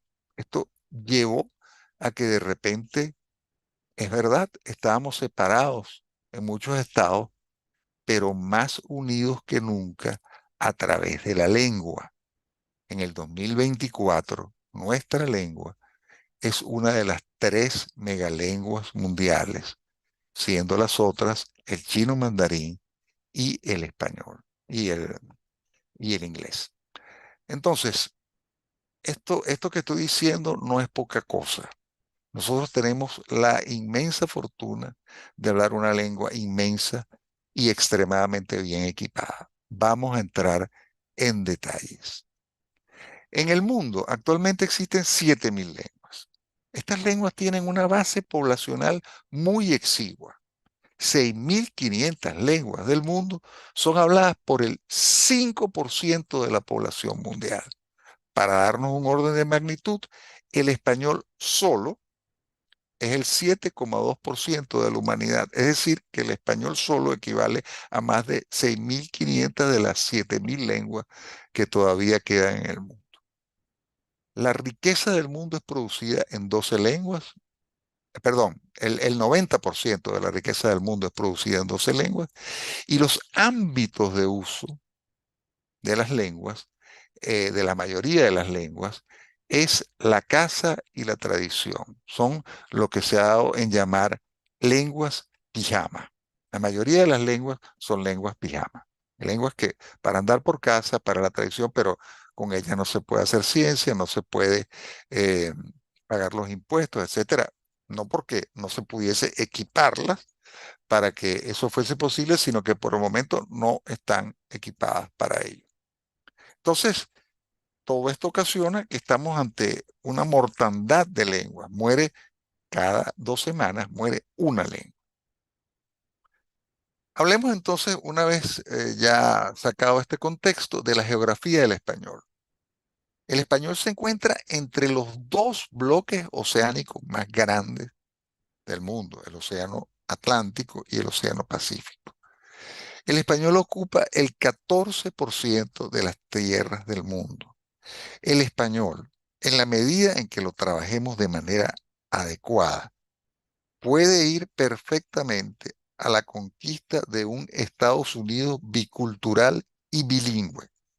No me puedo extender sobre esto, pero nosotros tenemos a través de México esencialmente una cabecera de puente absolutamente extraordinaria hacia los Estados Unidos y yo pienso que basta con hacer dos o tres cosas bien para que Estados Unidos termine siendo un país bicultural y bilingüe, lo cual generaría una geopolítica completamente distinta. Pero no solo tenemos cabeceras de puente en México, también tenemos cabeceras de puente en Brasil. Es decir, Brasil es un país que, como decía un expresidente de ese país, limita al este con el Océano Atlántico y por todos los otros puntos cardinales con el español. Entonces, hay interés por el español en Brasil. El español abre muchísimas puertas. Ha habido intentos que han dado resultados mixtos de meter al español en el sistema educativo brasileño. Pienso que hay que insistir, pienso que eso es un trabajo que nos toca esencialmente a los hispanohablantes de Sudamérica. La otra cabecera de puente, evidentemente la tenemos en Europa y el agente es España. Lo que pasa es que España actualmente se encuentra un poco lastrada a nivel europeo porque lenguas que son claramente regionales pretenden ir a la conquista de, por ejemplo, las instituciones europeas. Pero, digamos, hagamos dos, tres, cuatro cosas bien y México respecto a Estados Unidos, Sudamérica con respecto a Brasil, España con respecto a Europa. Y esto se está dando de todas maneras, de manera espontánea. El español se halla en expansión. Ahora bien, hay otro punto que suele ser ignorado en el sentido de posible expansión del español, que es China. Como ustedes saben, China es un país de larga memoria que se inscribe en la larga duración y China realmente eh, tiene una relación complicada con Inglaterra. Recordemos las guerras del opio. Eh, China, nosotros no, China no tiene un cuaderno de agravios en lo que a nosotros respecta.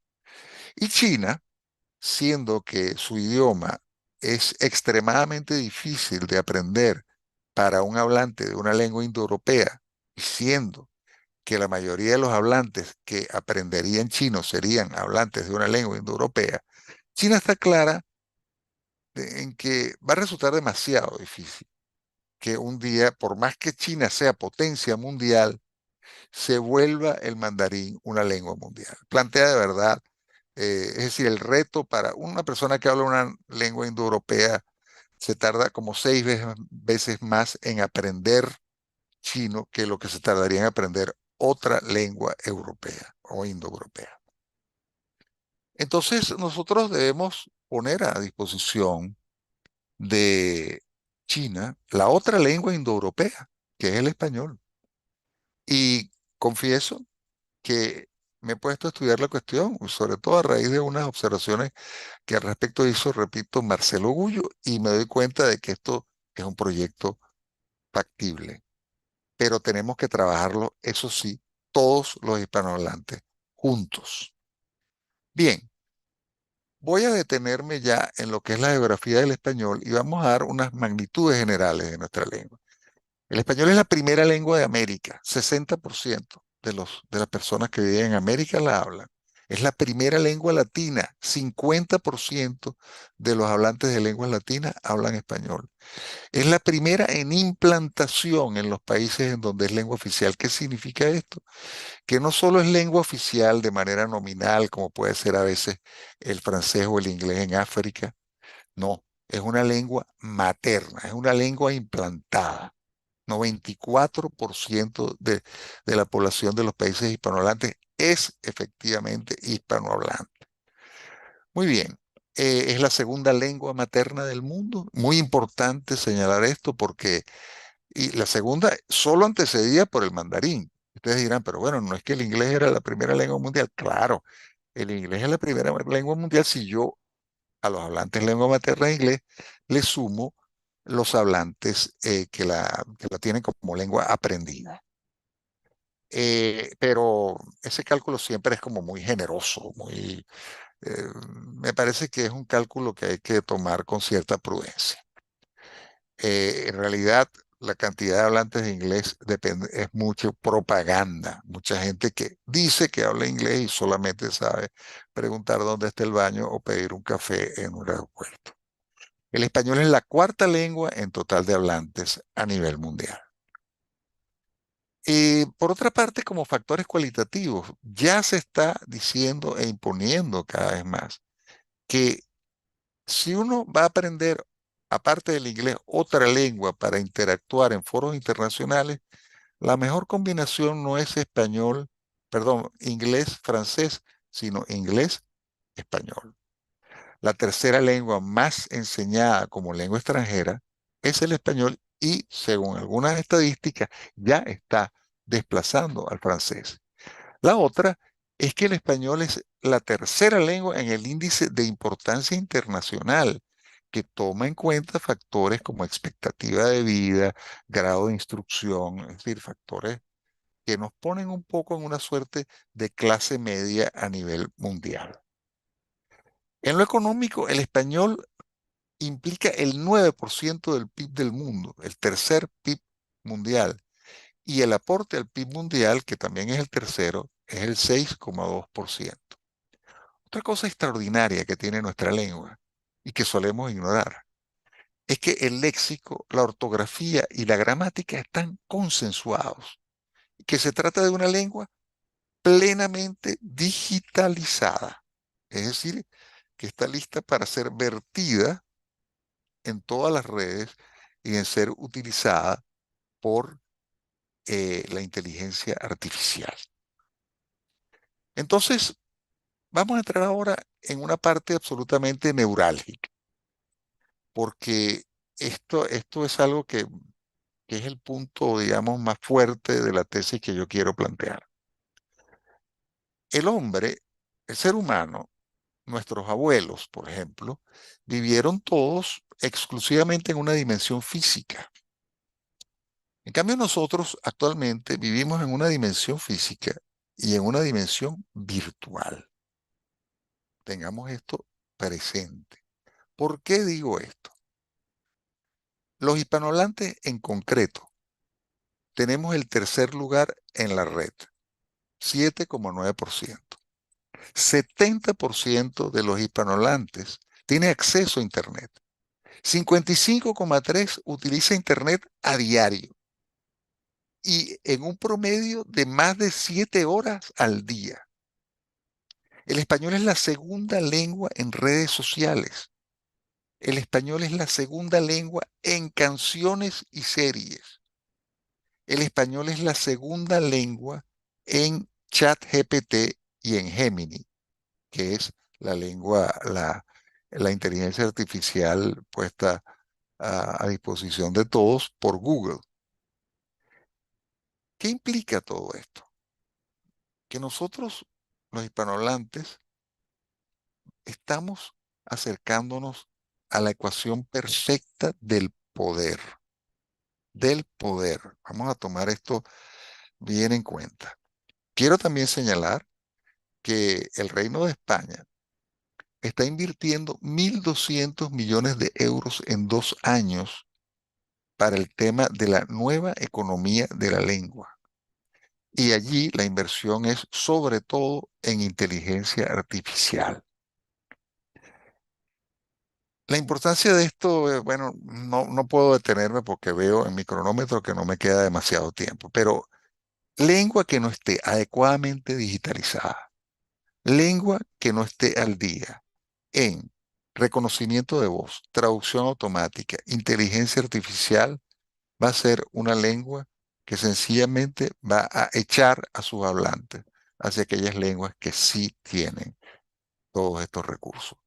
Y las lenguas que tienen estos recursos a plenitud son solo aquellas que tienen ingentes cantidades de textos adecuadamente digitalizados para poder irrigar todos estos sistemas. Quiero decirle que ChatGPT y Gemini, repito, eh, yo les he preguntado en qué lenguas tienes tú de manera adecuada la inteligencia artificial a plenitud, de manera óptima.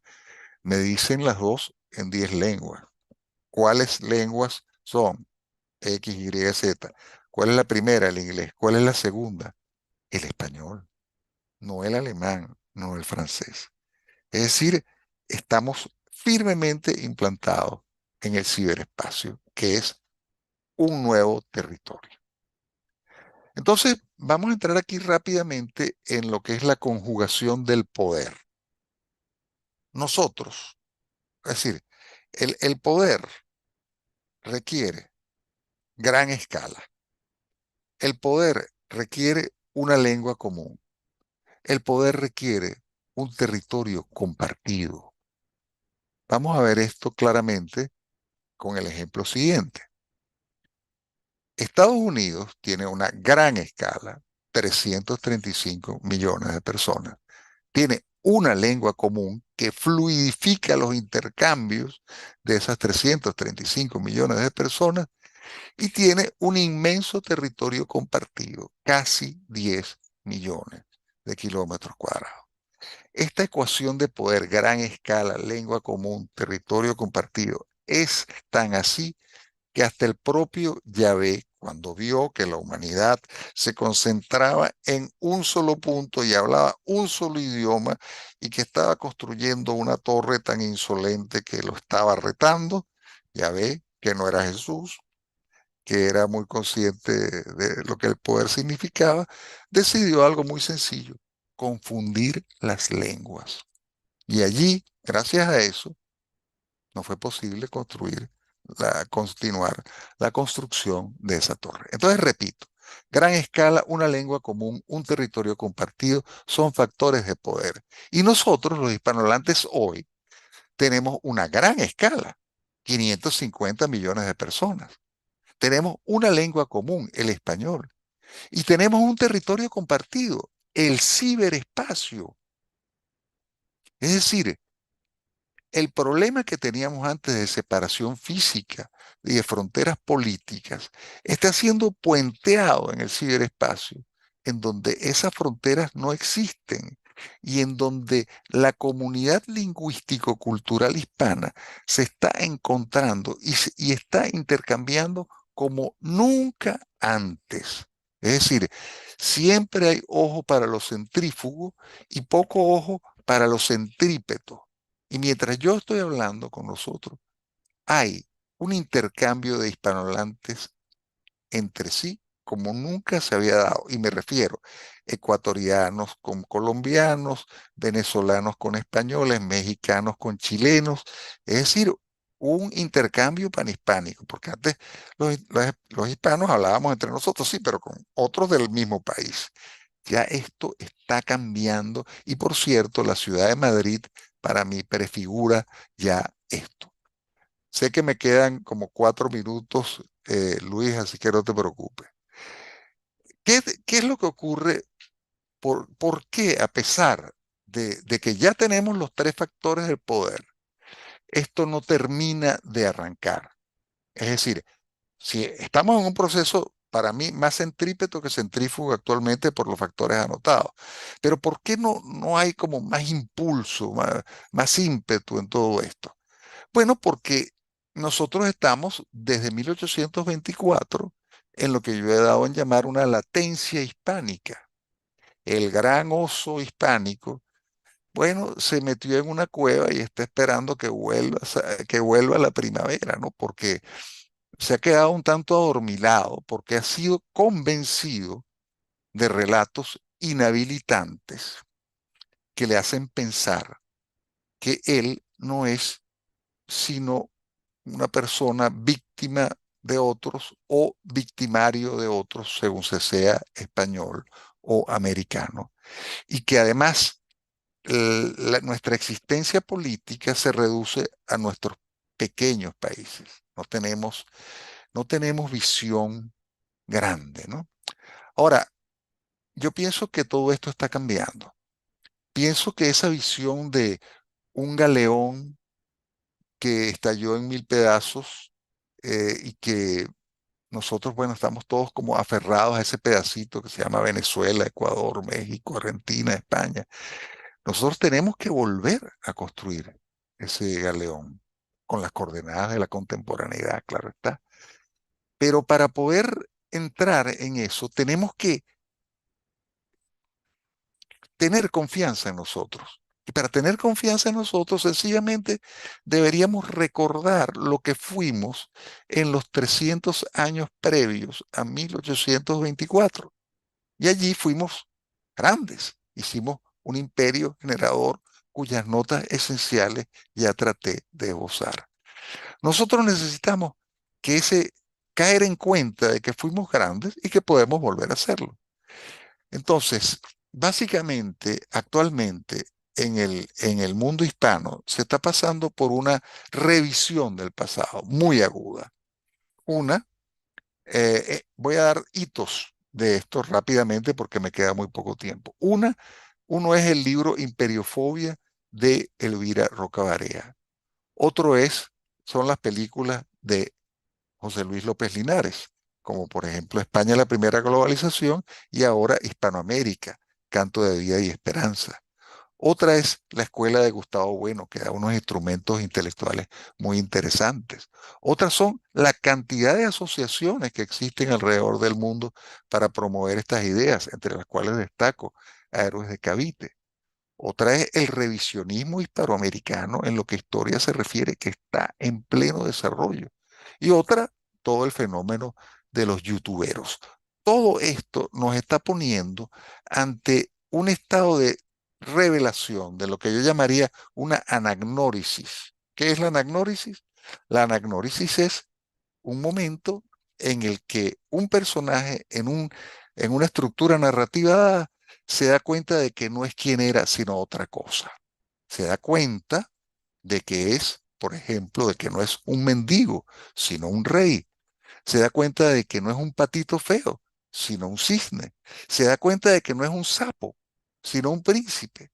Se da cuenta de que no es una oveja, sino un león.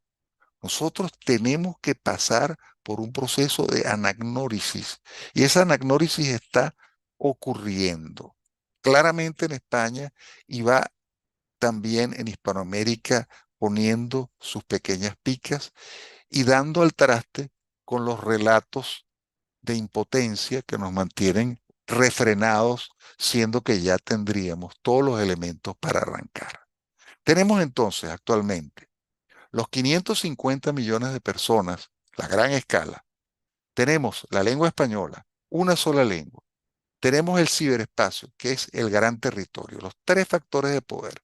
Y está en curso la anagnórisis, que nos va a revelar lo que fuimos y lo que podemos volver a hacer para abrir un nuevo tiempo en el que podamos surcar la mar en alta mar, navegar en alta mar, estar orgullosos, estar erguidos y poder vivir en la casa grande panhispánica, que es la que debe cobijarnos y a partir de la cual debemos intercambiar con el mundo desde nuestra propia voz.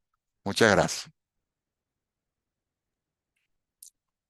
Bien, muchísimas gracias al profesor Carlos Leañez Aristimuño por esta conferencia extraordinaria, que no solamente está llena de datos y de hechos verificables, sino también de incentivos para actuar, ¿no? Para asumir el protagonismo cada uno en los roles y en los lugares en que nos encontremos, para aprovechar todo esto que tenemos a nuestro alrededor y en nosotros mismos con miras a precisamente levantarnos, ¿no? De nuevo de esa postración a la que él ha hecho referencia.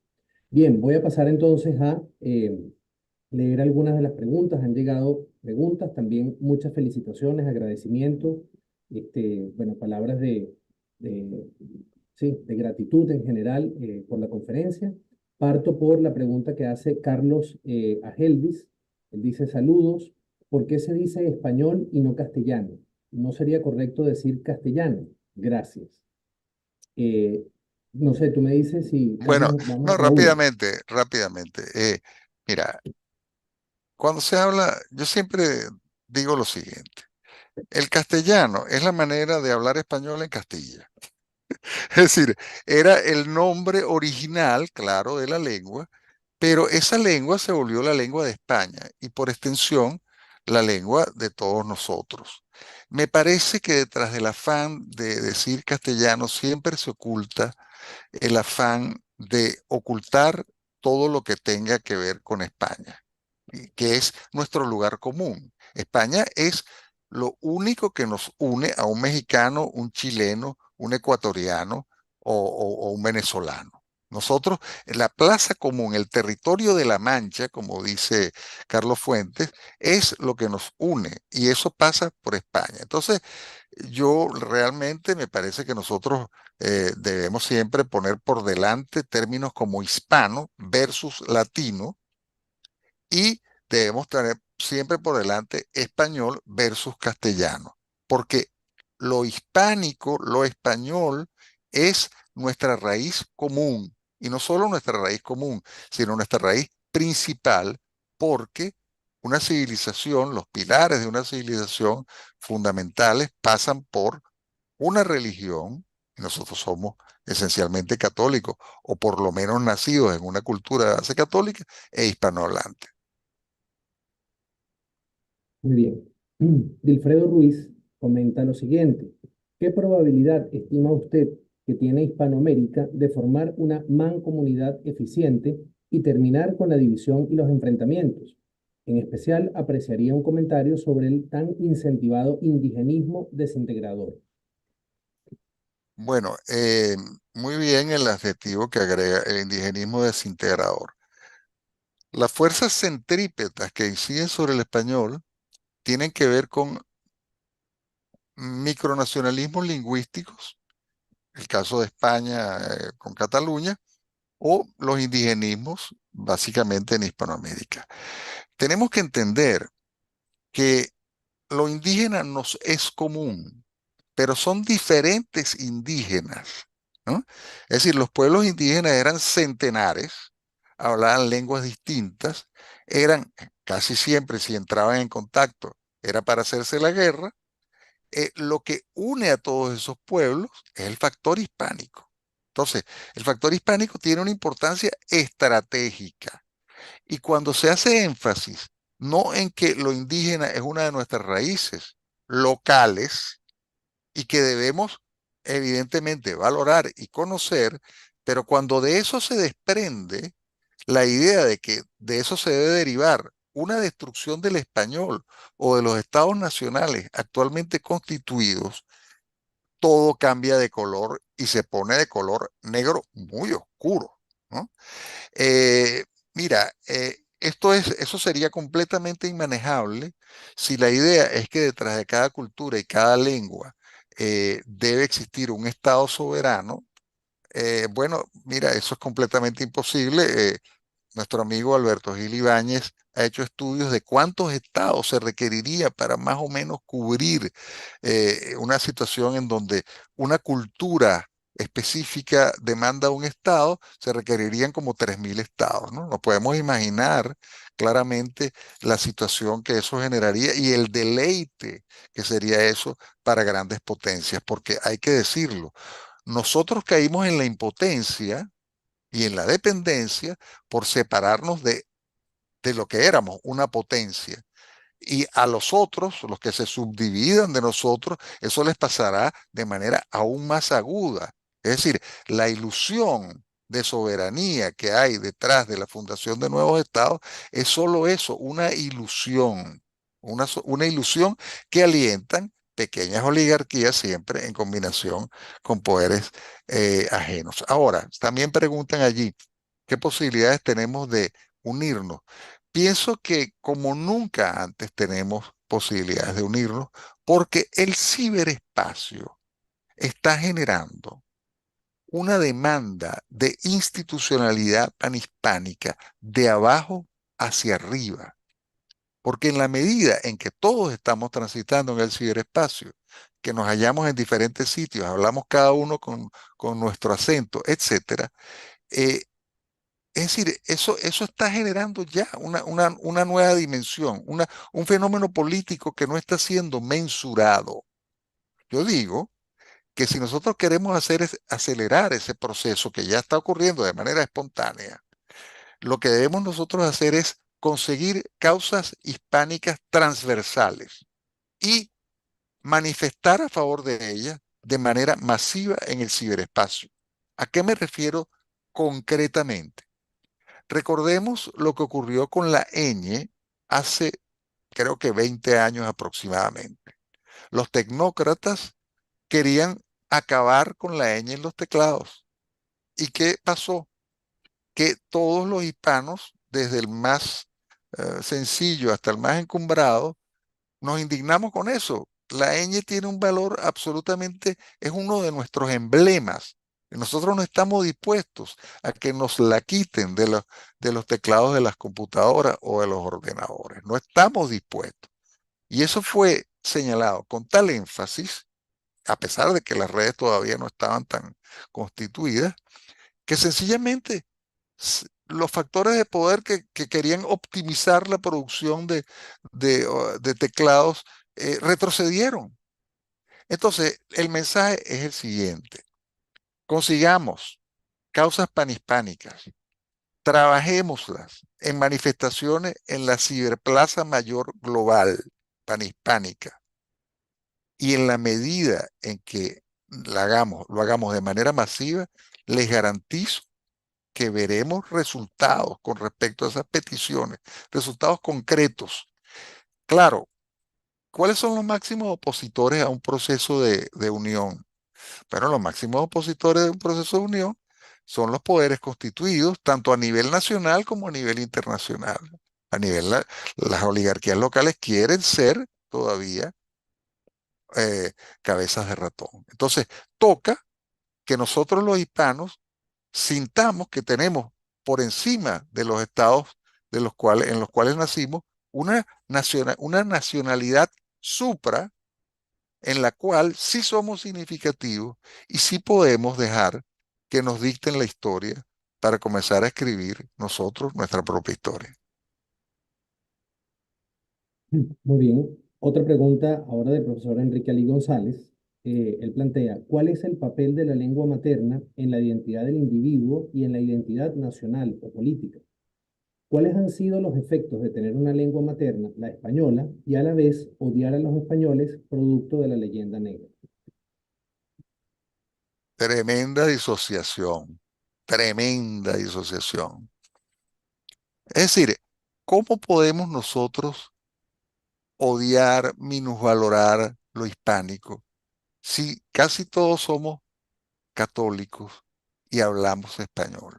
Es decir, la lengua es una manera de organizar la realidad y el mundo y lleva implícita una manera de sentir, inclina nuestra manera de sentir y valorar muchas cosas.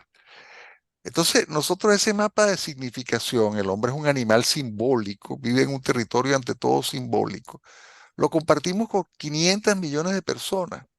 Y esa lengua tuvo su origen en España y continúa siendo hablada en España. Nosotros en Hispanoamérica no podemos despreciar a nuestros abuelos. Es como si nos pusiéramos a escupir en la tumba de nuestros abuelos. Nuestros abuelos somos nosotros. Nosotros no podemos. La lengua materna es el hombre cuando se enfrenta a la realidad. Si no tuviera una lengua, vería sencillamente una cantidad de estímulos indiferenciados con los cuales no podría entrar en una relación operativa que llevase a cabo tareas y resultados. Sería completamente imposible. Nosotros tenemos el mundo ordenado a través de la lengua española y el hecho de que hayamos recibido esa lengua desde la casa va asociado a los más íntimos afectos. Yo siempre digo, el inglés y el francés están en peligro en África, en la India y en tantos otros sitios, porque no es una lengua de la casa, sino una lengua instrumental que se aprende en el colegio. En cambio, los territorios hispanohablantes, nosotros somos arrullados en español. Entonces, tenemos que salir de la disociación que implica el no amar ese conjunto que es nuestro territorio y a partir del cual podríamos dada su magnitud y su calidad, encontrar nuestro verdadero lugar en el mundo. Otra pregunta por acá de un participante que no está identificado. Dice lo siguiente, y lo voy a leer con otra que está muy vinculada al asunto planteado. Así como el sentido práctico del mandarín es un idioma que dificulta su aprendizaje, en cuanto a la cultura digital, la infraestructura del inglés facilita y domina la raíz de programación informativa. ¿Cómo cree que el español pueda entrar en los sistemas informáticos, incluyendo Zoom, desde el que nos comunicamos ahora mismo? Y conectado con esto, Marta de la Vega dice, felicitaciones, excelente tu perspectiva de análisis y tu perspectiva poderosa, Carlos, y llena de esperanza. Me parece que en el ámbito académico un aporte para construir esa civilización panhispánica sería tratar siempre de presentar nuestros trabajos en español en los congresos y coloquios internacionales. Esto tendría una importancia estratégica decisiva. ¿Qué te parece? Bueno, vamos a ver publicaciones. Vamos a tratar de responder todo. Es que tengo miedo de que se me olvide algo. Pero en fin, mira, el español afortunadamente ha recibido todos los beneficios de la inteligencia artificial, de la traducción automática, del reconocimiento de voz y de tantas otras cosas, porque al ser un mercado tan grande, los anglos lo buscan y entonces hacen la diligencia necesaria para que nuestra lengua esté más o menos equipada o muy equipada, porque en realidad, comparativamente hablando, está entre las 5 lenguas más equipadas del mundo. Ahora, indudablemente que hace falta que estos temas sean trabajados desde nuestro punto de vista, ¿no? Porque todos los algoritmos y toda una serie de ecuaciones y cálculos e ingeniería que subyace a la inteligencia artificial que consumimos, está marcada por una cultura. Eh, y especialmente en el tema de la inteligencia artificial. Es decir, quien intercambia con una inteligencia artificial estilo ChatGPT se da cuenta de que tiene un sesgo anglo, un sesgo progre, y que además se equivoca mucho, ¿no? Por el momento se equivoca mucho. Entonces, evidentemente que es estratégico la inversión en una inteligencia artificial que no sea una traducción de la que tiene lugar en inglés, sino que además venga pensada desde coordenadas propiamente hispanas. Creo que el gobierno de España está invirtiendo unas sumas considerables en esto. Repito, mencioné un programa que en 2 años invierte 1.200 millones de euros en este tema, básicamente en inteligencia artificial. Ojo, esto es un tema, para que nos demos un orden de magnitud, 1.200 millones de euros es 2 años de presupuesto de la UNESCO. O sea, no es ninguna tontería de lo que estoy hablando. Entonces, sí hace falta que nosotros salgamos de que estamos en la cresta de la ola, pero desde ingenieros y ingenieros lingüísticos, básicamente, y gente metida en asuntos computacionales, anglo, y en función de que somos sencillamente un mercado muy importante para ellos. Nosotros tenemos que tener también una agenda propia y evidentemente eso no está siendo completamente desatendido, al menos en lo que se refiere al Reino de España, que repito, está poniendo unos recursos importantes allí. Por otro lado, el hecho de lo que preguntaba Marta de la Vega, miren, las lenguas no solo viven de que tengan muchos hablantes y de ser transmitidas en la casa, sino también viven de su prestigio. Las lenguas deben, una lengua plenamente desarrollada, es una lengua que se despliega en todos los ámbitos a plenitud. Y ciertamente nosotros podemos reconocer que en todo lo que es los ámbitos científico-técnicos hay, hay unas lagunas que deben ser cubiertas. Yo pienso, ojo, otra cosa que es fundamental que voy a aprovechar para decir. eh, la inteligencia artificial en lo que se refiere a la traducción está avanzando de manera tan veloz que yo estoy absolutamente seguro que entre las grandes lenguas del mundo, las 10 primeras grandes lenguas del mundo, entre las cuales se halla el español. Es decir, entre las lenguas que tienen ingente cantidad de textos digitalizables, sencillamente va a ser más o menos inútil aprender otra lengua. Es decir, un hispanohablante que quiera comunicarse con un anglo ya no va a tener que saber inglés. Sencillamente va a tener un aparato como el que yo tengo y aquí habrá suficiente inteligencia artificial para el análisis de contexto y la posesión de coordenadas suficientes como para poder realizar una verdadera traducción inteligente. Y a quien no me crea, voy a traer esta pequeña anécdota vivida en Chile hace menos de 2 meses. Estaba yo en la boda de mi hija mayor y como ella vive en Canadá, la mitad de las personas que venían no hablaba español, sino que hablaba inglés. La boda se realizó en español, perfectamente en español, pero entonces los textos que iban a ser leídos fueron facilitados en inglés a los invitados que no hablaban español. Yo había escrito unas palabras para mi hija y para su esposo, unas palabras muy afectivas, incluso con algunos giros literarios, etcétera. O sea, no era un texto fácil. Y mi hija me dice, bueno, yo me encargo de la traducción. Bueno, ¿y cómo vas a hacer? Bueno, lo voy a meter en X, un programa. Y le digo, no puede ser, es que no te va a salir bien. No te preocupes, papá. Le doy el texto, le doy el texto y le digo, bueno, pero me lo das para revisarlo. Me lo dio para revisarlo. Queridos amigos, no tuve que cambiar nada. El futuro es ahora.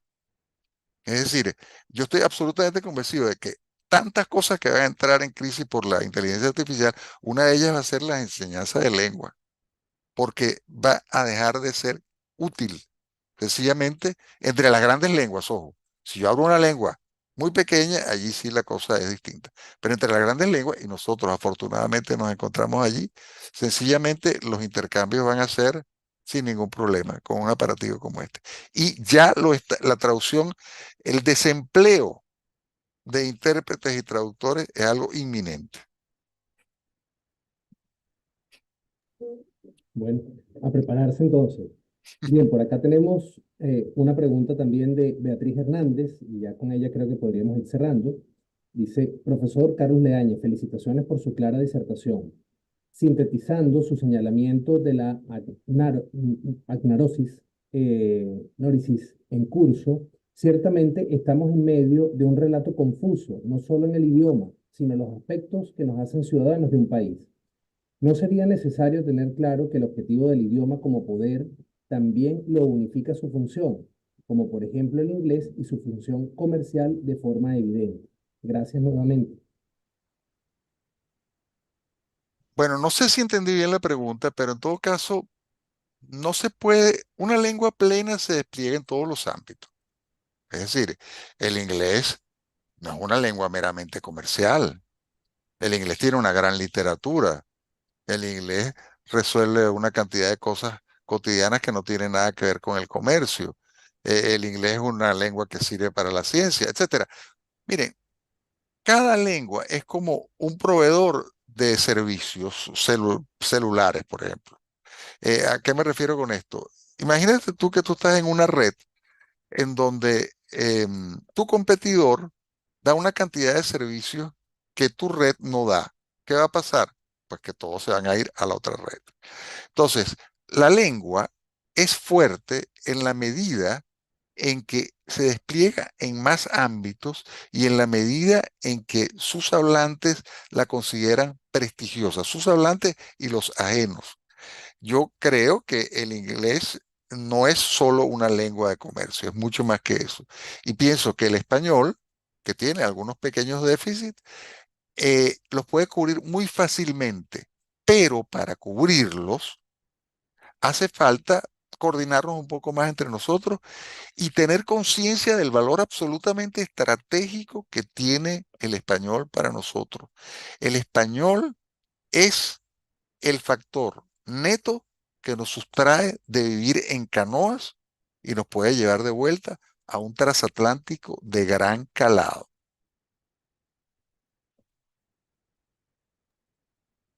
Muy bien, no puedo perder la oportunidad, Carlos, de hacerte yo una pregunta y cerramos ahora sí, sobre qué podría decirle a los hispanohablantes, sobre todo a los de América, al menos partiendo por ellos, el hecho de que en Europa, países que hablan distintas lenguas lograron integrarse exitosamente en gran medida a través de la Unión Europea. ¿Qué claves, sobre todo en el mundo jurídico quizás, que es un instrumento importante para avanzar en esa dirección, deberían tenerse en cuenta y aprovecharse? Ellos hablan distintas lenguas y se integraron. Nosotros hablamos una misma lengua y casi todos los intentos de integrarnos, Mercosur, Pacto Andino, etcétera, han sido fallidos o han sido precarios. Entonces, ¿alguna reflexión de tu parte al respecto? Bueno, es decir, los intentos han sido fallidos en Hispanoamérica porque han sido intentos delirantes, eh, hiperhumanísticos, hipercomunistas, este, eh, en todo caso, nunca con el talante antropológico, cultural necesario, histórico, cultural necesario, como para tener en cuenta nuestras raíces y ver que a comienzos, que en 1824, de manera neta, en Hispanoamérica continental, comienza un proceso en el cual se comienzan a asumir ideas extranjeras que sin adaptación, sin adaptación. Nosotros tenemos que, es decir, nosotros tenemos que darnos cuenta que nosotros no funcionamos, porque nosotros, ojo, nosotros a comienzos del siglo XIX éramos de las dos regiones más ricas del mundo, la otra era China, ¿no? En Hispanoamérica éramos la otra gran región rica del mundo. Entonces, a nosotros nos iba muy bien. A nosotros nos iba muy bien. De lo que se trata es de retomar el hilo actualizado y darnos cuenta de que nosotros hemos estado tratando de forzarnos a vivir dentro de coordenadas que no son nuestras o no han sido adecuadamente adaptadas. No se trata de vivir en una especie de autarquía ideológica, en absoluto. El intercambio con el mundo es absolutamente necesario, pero desde nuestras raíces, que se injerte el mundo en nosotros, pero sin nosotros cortar nuestro árbol. Es decir, el injerto tiene que prender dentro del tronco de lo que nosotros somos. Y ese es un tronco esencialmente hispánico. Cuando nosotros nos reconciliemos y reevaluemos lo hispánico, vamos a conseguir, no solo vamos a conseguir una posibilidad, un reservorio de actitudes y de institucionalidad que adecuadamente actualizado y en intercambio con el mundo, siempre con el oído antropológico fino que tenían los Habsburgo, que fueron capaces de crear una diversidad, una unidad en una diversidad absolutamente extraordinaria. Yo pienso que si algo signó al Imperio Español fue la unidad en la diversidad y la fineza que tuvo sobre la corona, sobre todo en el tiempo de los Habsburgo, para generar un equilibrio en donde cada quien tenía su lugar, su especificidad y su unión macro. Hacia allí debemos tender de nuevo. Muy bien, muchísimas gracias entonces nuevamente al profesor Carlos Leañez Aristimuño por esta disertación, por la generosidad también en las respuestas, a todos quienes formularon sus preguntas, muchos agradecimientos y muchas palabras de respaldo pues a esta cantidad de iniciativas, actividades en las que está participando Carlos, que es orgullo para todos nosotros pues en la región y en Venezuela especialmente. Y pues no me queda sino agradecer la participación de todos quienes nos han seguido, como decía, por supuesto a las organizaciones que hacen posible esta actividad, Giroscopio, Ciscube y Se Dice Libertad, a los profesores pues Gabriel Morales, Enrique Ali González, profesor Omar Astorga, en fin, por invitarme a participar como moderador en esta tarde del día de hoy y a invitarles muy especialmente a la sesión que entonces tendremos el día de mañana como cierre de este coloquio sobre la pregunta, ¿el Imperio Español construyó una civilización? Mañana tendremos dos ponencias para cerrar entonces dicho coloquio de la profesora Nicole Holzental. Ella va a exponer sobre los filósofos españoles que construyeron una civilización, ocultados por los modernos. Y el profesor Gabriel Morales Ordosgoiti va a exponer sobre la civilización hispánica, mito, ideal o realidad. Así que a la misma hora de hoy les esperamos entonces mañana y nuevamente muchas gracias por las exposiciones de hoy y por su participación. Gracias. Muchas gracias a Gracias a ti. ustedes. Que estén muy Gracias, bien. Carlos. Muchas gracias a ti. Gracias a ustedes. Bueno, buenas tardes para todos, buenas noches.